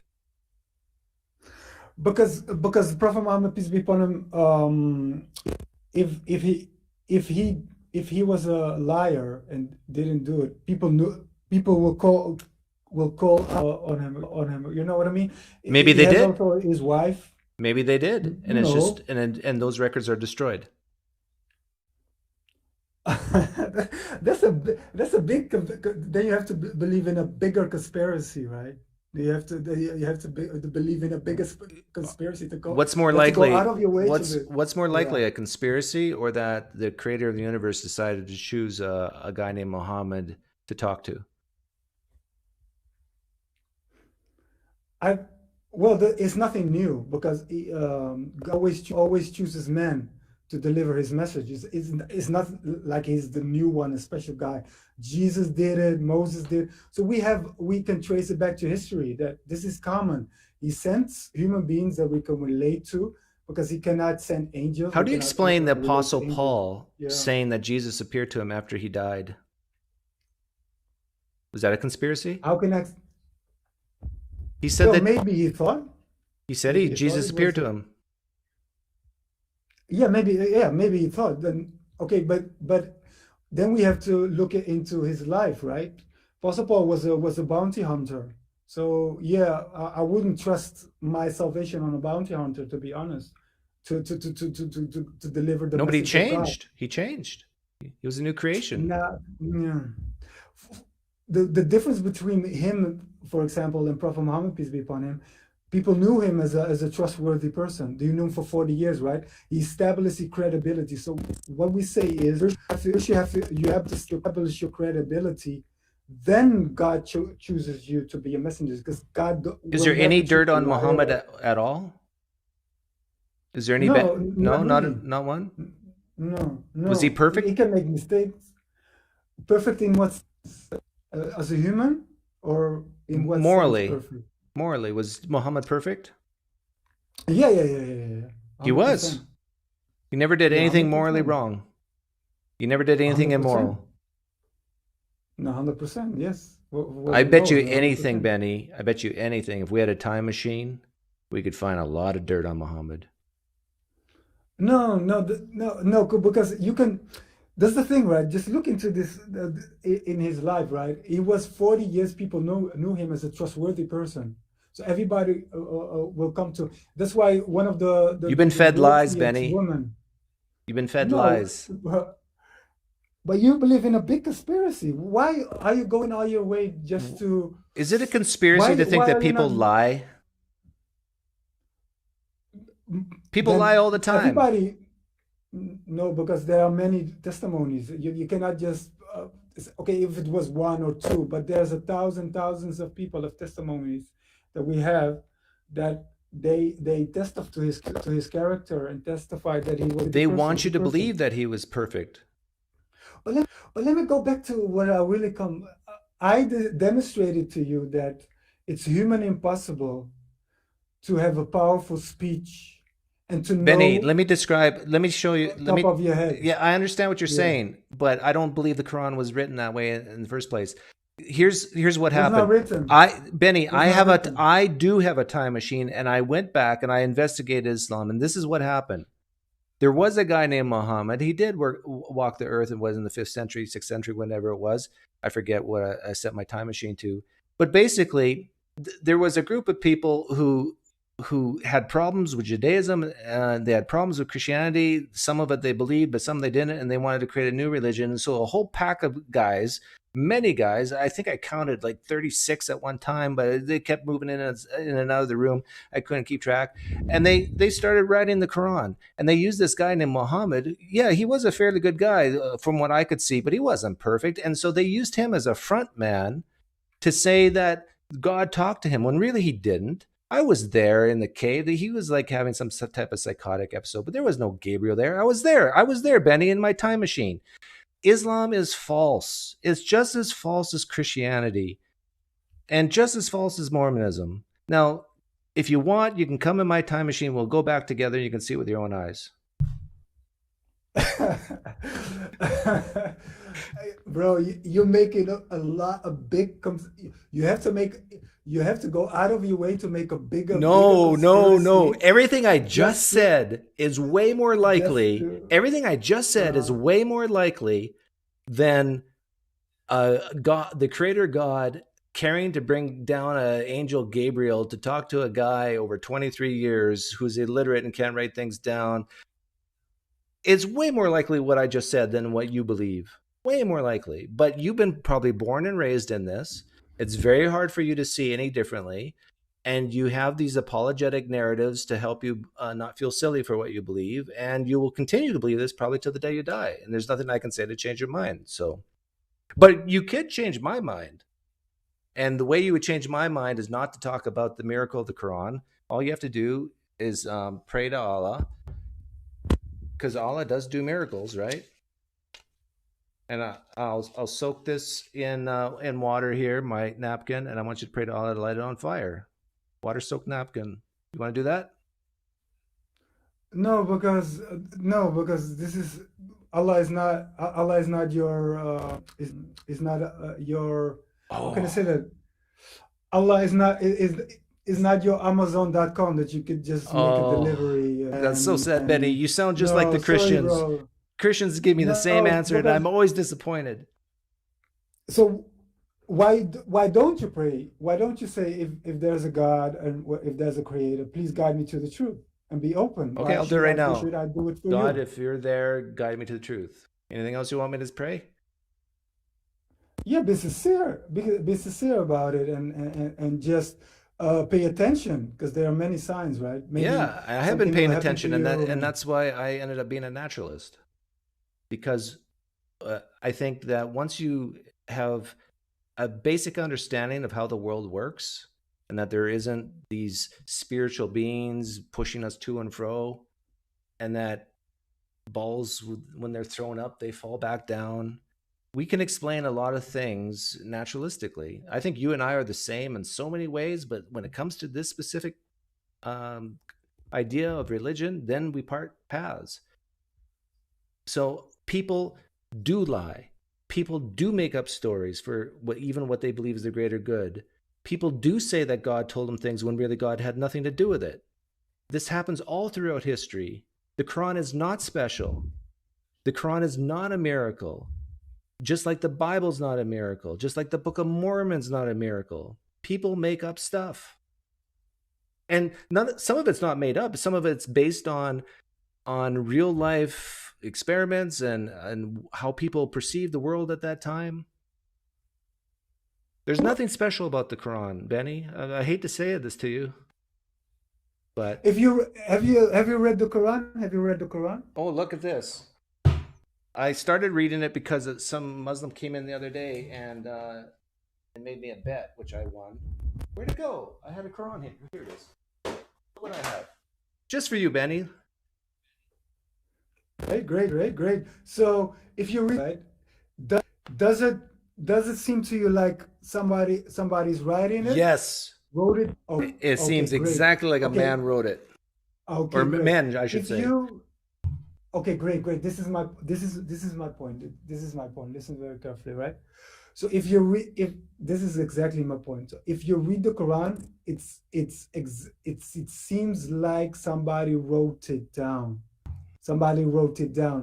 But if I tell you that the Quran was, when it came to Prophet Muhammad, peace be upon him, it was not written, it was a speech. So it's human. This is the challenge, right? It's possible to deliver a speech, a powerful speech that can change the world, like the Quran. Benny, Like you already said speaking, this. like you write. No. What I'm trying to say is, it's human impossible to speak something is as if you're writing something, as if you have a book, an invisible book in front of you, and you speak, and you just Yeah. and you just read the invisible I understand what book you're and saying, and but you I'm speak. saying this is not how the This Quran is was the challenge written. of the Quran. This is one of the challenges of the Quran. If you use a speech like this, then you met one of the challenges of the Quran. So can you produce? Because even 30 seconds you couldn't produce it like it. Imagine the whole Quran. Benny, what would I say to Think that? about this. Benny, what was my answer when you Just said this the first investigate. time? Benny, you said this already, Mm, and what was my response? Do you remember? It was a big conspiracy, but just investigate. No, no, no, Investigate. no, no. I said I don't believe that's how the Quran was written in the first place. My guess is That's what that I the mean. way Investigate. the way the Quran was written was a bunch of guys got together and started writing stuff. It wasn't as they weren't listening to a guy named Muhammad talk and then they wrote it down. No. All that Bro, you've been told is wrong. Bro, you know what you should do? You're dismissing thousands of years of history, a documentation of evidences and proofs and testimonies and whatever history. You just dismiss it under the rug, under the bus. You just No, see, under the bus. And you just Christians say the exact same thing. crazy. No, Christians say the exact same thing to me. Like they say, Doug, you deny that Jesus walked on water. Are you going to throw out all history? No, of course not. We don't throw out all history, but the miracle claims of the Quran and how it was put together and so forth. No, a bunch of guys got together and started writing stuff down. Case closed. You don't have to go further than that. What's your proof and evidence for that? Because what my evidence for that is? It's based on thousands of years of guys getting together and writing stuff down. My proof is I can write stuff down right now. You want to watch it? It'd be real life proof. I can write stuff down. No, I'm trying, because the proof is in the pudding today. We have millions of Muslims who memorize the whole Quran from letter cover to cover. Who cares? That doesn't mean anything. It can be a speech. It means the Quran has designed such a way that it's easy to memorize in a speech. So it's not far stretched. To die, to sleep, perchance to dream. There's the rub. Shakespeare must be from God. To die, to sleep, perchance to dream. There's the rub. Very easy to remember. He wrote things, but Shakespeare wrote things. He didn't spoke it. He didn't spoke it at top of his. And then people, you know what I'm trying to say? I'm trying to give you. Thanks, Benny. I tell you, I hear what you're saying. You're just repeating yourself now, and I tell you, I reject it. It's not even close to being persuasive. But I'm sure you're a nice guy. But we'll talk to you some other time, maybe. Okay, man, just look into it, and if you find out it's a speech, then it will change your whole mind narrative. No, it won't. So the only thing you have to do, you don't know it's you will realize impossible. I'm not sure what's happening with this internet. Oh my goodness.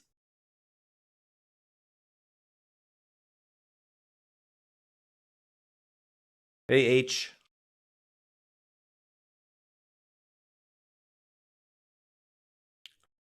Yes, I can hear you, H. The YouTube on in the background as well. So. Oh, what would you like to talk about? So I've just only got one question for you. It's not so much as to argue with you. I think you made previously a point about if someone has a collection of bad reasons to believe in something, then that which they believe in, with those reasons is. Shouldn't be believed in. I can't exactly phrase it in such a way that you did before, but sorry, I wasn't prepared because I didn't expect to jump into this straight away. I think I know what you're saying. You're saying that a bunch of with the cumulative case, if the individual things, if the individual items in the cumulative case can't at least stand on their own a little bit, then you got nothing. Yeah, that's what you said previously. I just wanted to know whether you still believe in this. Yeah. And is it the same with regards to your belief or lack of belief in God? There's no good reasons for atheism. There's no good reasons for atheism, just as you believe there's no good reasons for theism. Yeah, that's right. Okay, so but when I say atheism, I mean general. Like, could there be some nebulous, immaterial God? Sure, but that God's not falsifiable, so I can still say I know that God doesn't exist, just like I know this pen will drop when I let go.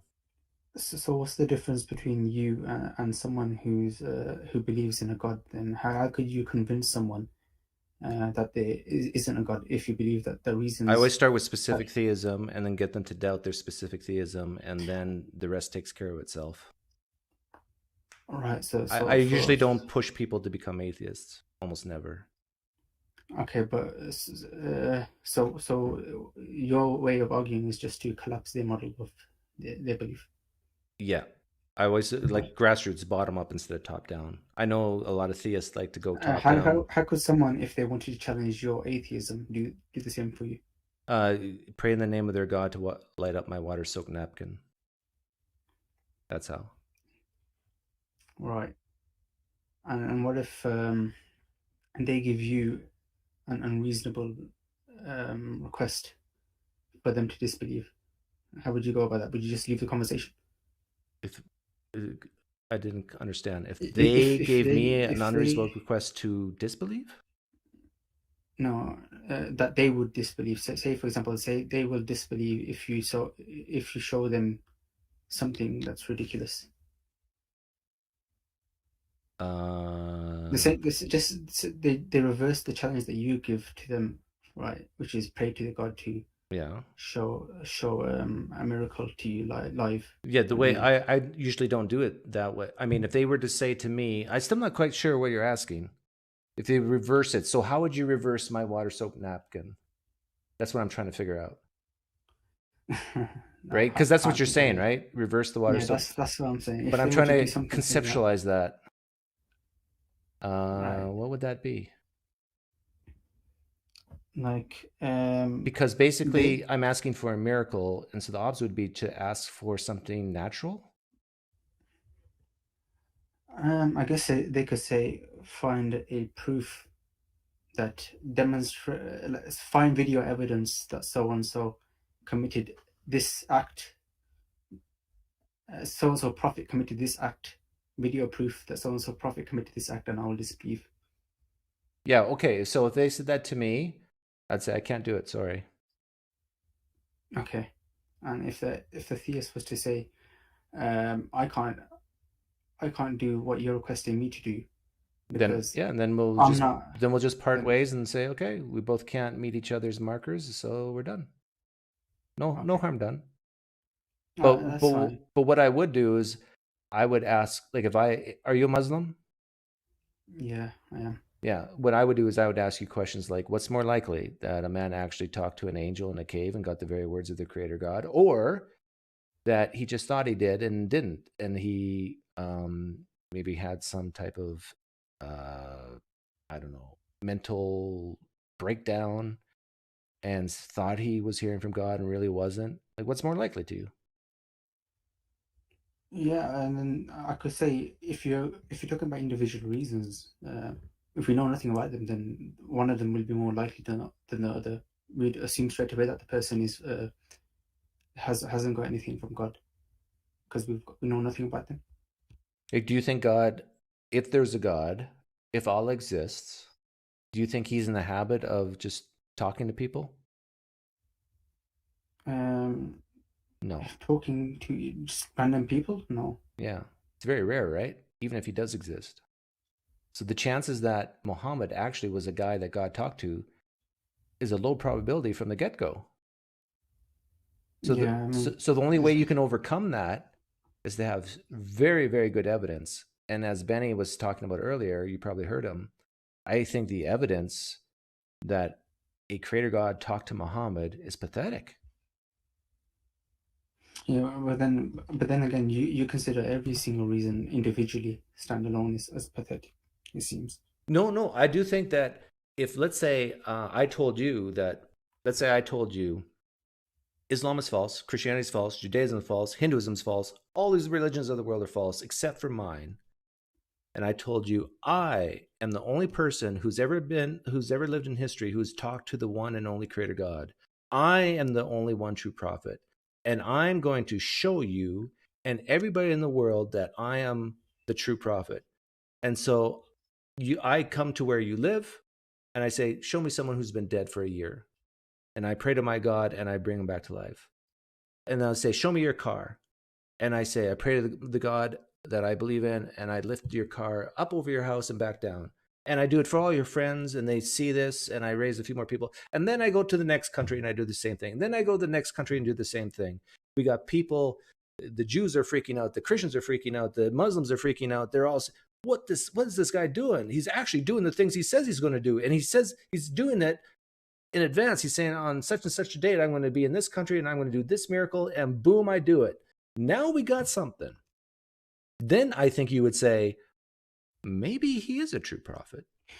Okay. But if I told you that God told me a whole bunch of stuff and I just memorized it and I spoke it orally and they wrote it down perfectly the first time, a bunch of other people, and I'm illiterate, I mean, come on, that's bogus. Hang on. Let's go by what you say, Brad. So there's a guy that comes, right, and he does all these miracles. He gives you the appearance of someone that has died in your life, and says that I can raise the dead of so and so person who has died. Yeah.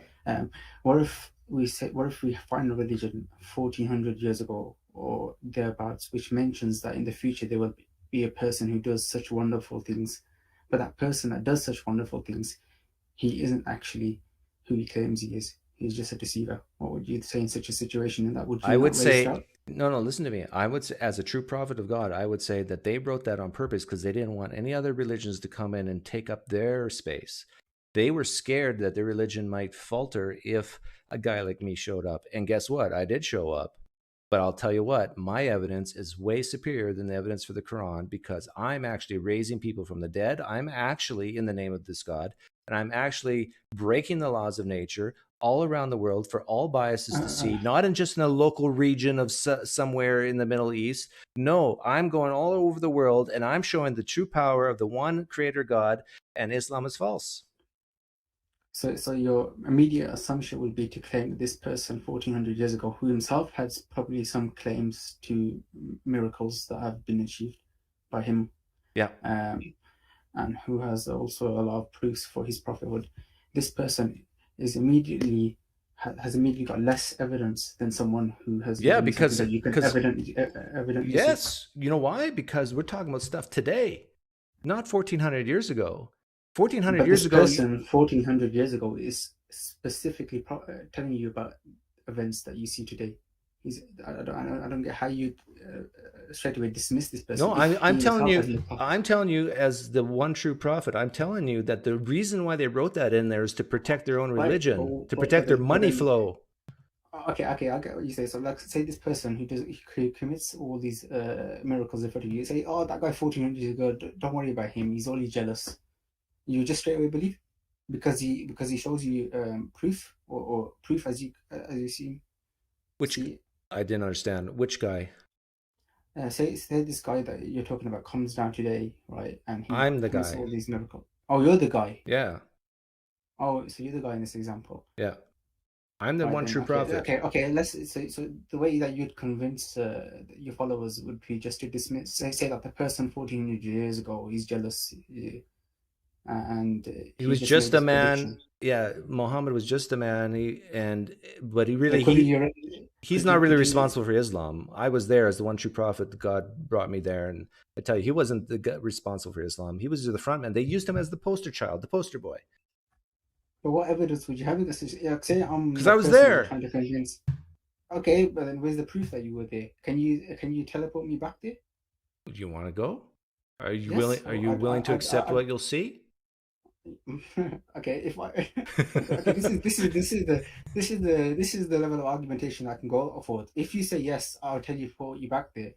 Let's say I see this vision 1400 years ago, and I say, wait a minute, I could be high, I could be having a lot of drugs. Okay, why don't you take do you have any Jewish friends, Christian friends? Take one of each bias to come with you. I'll bring you all. But here's the point. Here's the point, H. The point is that if that were true, I actually had a time machine. I could take you back and you could see with your own eyes. Wouldn't you admit, with your friends of different biases, would you admit that's better evidence than what you have for the Quran today? Would I admit it's better evidence? Yeah. If I see something in the past? If I took you and your friends of different biases and different religions, and we went back and we could see the development of the Quran with your own eyes to see it was just put together by men, it has nothing to do with God, the miracle of the splitting of the moon never happened. If we went back and investigated and you saw all this, would you admit with your own eyes, would you admit that's better evidence than what you have for the Quran today? And of course we discount the claim that the Quran, say for example, the Quran doesn't mention this happening in the future. The miracle of the Quran, the linguistic miracle of the Quran. I can see here is that you're pitching one form of evidence in favor of others. Yes. Would you admit that the evidence of you going back and seeing it with your own... Empirically, yes. Okay, great. And that's what I'm asking for now. If you admit that seeing it with your own eyes today is better evidence than what you have from 1400 years ago, if you agree with me, then you can understand me. Then you can understand that everything that Christian apologists and Muslim apologists talk about with prophecies and this could never be written by a man, I spit on it. I go, no, that's crazy talk. But show me something today. Show me a miracle that breaks the laws of nature, for example, and then now we got something. Right. So, are you familiar with the concept of Antichrist as a former Christian that you're? Yeah. If the Antichrist comes, does all these things, would you believe in him? What do I get out of it? If he gives me eternal life and no torture, I don't want eternal life, but I don't want torture. No, the Antichrist who comes, I'm not sure the exact Christian view. See, you got to remember, the Antichrist is not a default bad for me. Well, I understand, because Jesus drowned babies, so the Antichrist but wouldn't drown babies. But then, if this Antichrist comes and he claims to be God, then he'd be the person that drowned, quote unquote, babies himself. So why would you believe in him? You're asking, how would I know that this is not the Antichrist versus? Wait. Hang on. Let me just. I've got a question based off of this. Then, this guy comes, Antichrist. He commits all these miracles in front of your eyes. Yeah. And he claims to be God, right? You would believe that there is a God when he shows you these naturalistic or these miracles that breaks the laws of nature. But why would you believe in him if this same person is responsible for the deaths of all these babies? Well, then I wouldn't. So you wouldn't? No. Then so I wouldn't worship him if that's what you're getting at. Okay, you believe that he exists, but you wouldn't worship him. So you take a role pretty much as Satan in that regards. Then all I'm saying is that if we had evidence like I was describing today, then my whole I would stop being a naturalist. You stop being a naturalist. You'd be someone who believes in a supernatural realm, yeah. And then that we have the hard part to figure out who this God is, what's his nature, and so forth. Okay, if you find that this God, right, he comes down, he's responsible, quote unquote, for the killing of babies and all these natural disasters. I would believe that that God exists, but I would not worship him. You believe he'd exist, you wouldn't worship him. And if he tells you that I created you for you to worship me, what would you do in this regard? You would disregard him, disregard his teachings, and you'd intentionally suffer eternity in hellfire, would you? If he was to threaten you for it. Yeah, I would be in a tough spot. I would say, well, I can't fake liking you. I can't fake worshiping you. But yet I'm disgusted by your behavior, God. So I would say, I'm going to try to fake and really worship you, but you're going to know my heart anyhow. So I'll just take my punishment like a man and go to hell. So you'd intentionally go to hell? What other option do I have? It's either fake it, and then faking it doesn't work. So yeah. Would you worship a God that drowns babies? Drowns babies? Yeah. No, because what you're giving me. Well, either would I. So we're the same. What you're giving me in my mind is an anthropomorphic understanding of God, where he's the man and he comes down and he intentionally just grabs an innocent kid and just drowns him. That's the. You sound exactly like that Calvinist Christian I was talking to just an hour ago. Exactly. He said the same thing. He said, I can't imagine Jesus the man drowning babies, but I can imagine Jesus the father doing it. There's no God the Son in such a case for me. Oh, yeah, I understand. But you're the one who brought up the drowning, not me. So, but anyhow, I just wanted to know. But anyways, yeah, that's what I was going to say. Like, I'd probably close this conversation off right now because I got the answer to my question. Okay, very good. Thanks for calling in. No worries. Bye. Yeah, take care. Ugh. Whew. That was fun. I enjoyed all those conversations. I enjoy telling Muslims that their evidence is pathetic. And I enjoy having Muslims admit that if I did do these things, these miracles, or whatever you want to call it, that'd be better evidence than what they have. He admitted that.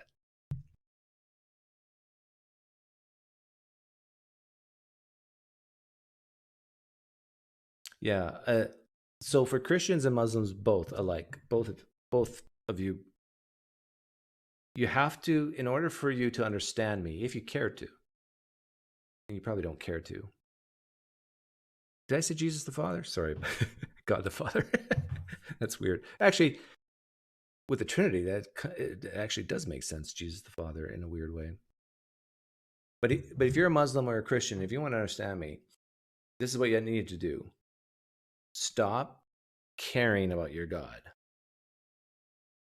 Stop fearing your God. Pretend you don't even need your God. You can do that for just like half an hour. And I tell you, the things I'm saying will make more sense to you. But because Christians and Muslims alike are very needy, and you're needy by design as far as how you've been indoctrinated to believe what you believe.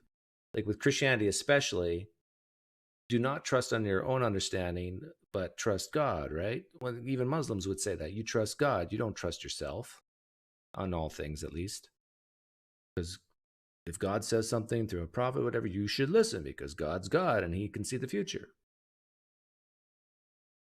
But I'm saying you have to strip yourself from that neediness, from that God knows best mentality, and then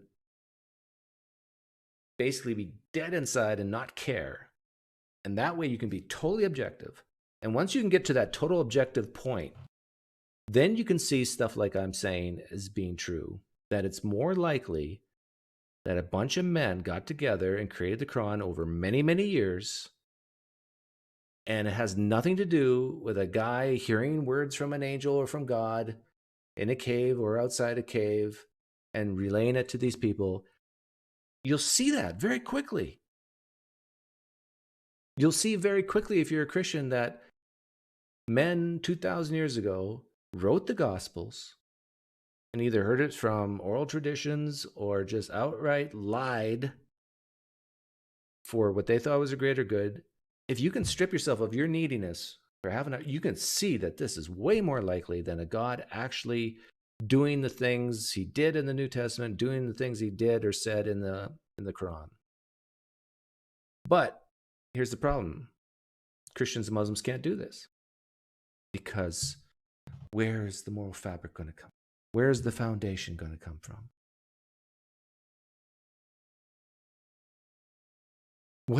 How can you say anything's wrong?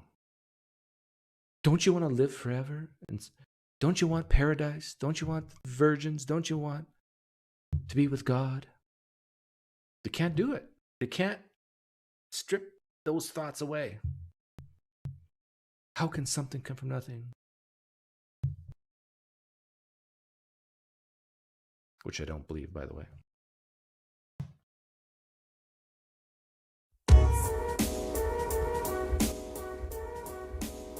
I got 6 steaks in the fridge right now, marinating in salt. I'm gonna heat up the barbecue to like 475 outside. And I'm gonna burn those steaks on the outside and have it pink on the inside. And then I'm going to enjoy life. What sauce? I don't know if I'm going to use sauce other than maybe salt and pepper. S&P. That's the true market. The S&P, the true market, salt and pepper. Well, they're not 6, you know what I mean. There's like about 6 of these. Not that thick. And I'm so thankful for the lives given so that I may eat. The circle of life. Someday I will die and organisms will eat me. In fact, someday I will die and I will fertilize this grass that will cause that a steer will eat, that will then be slaughtered for a person to eat, who will then die and be fertilizer for the grass. I tell you, the Lion King movie got it right.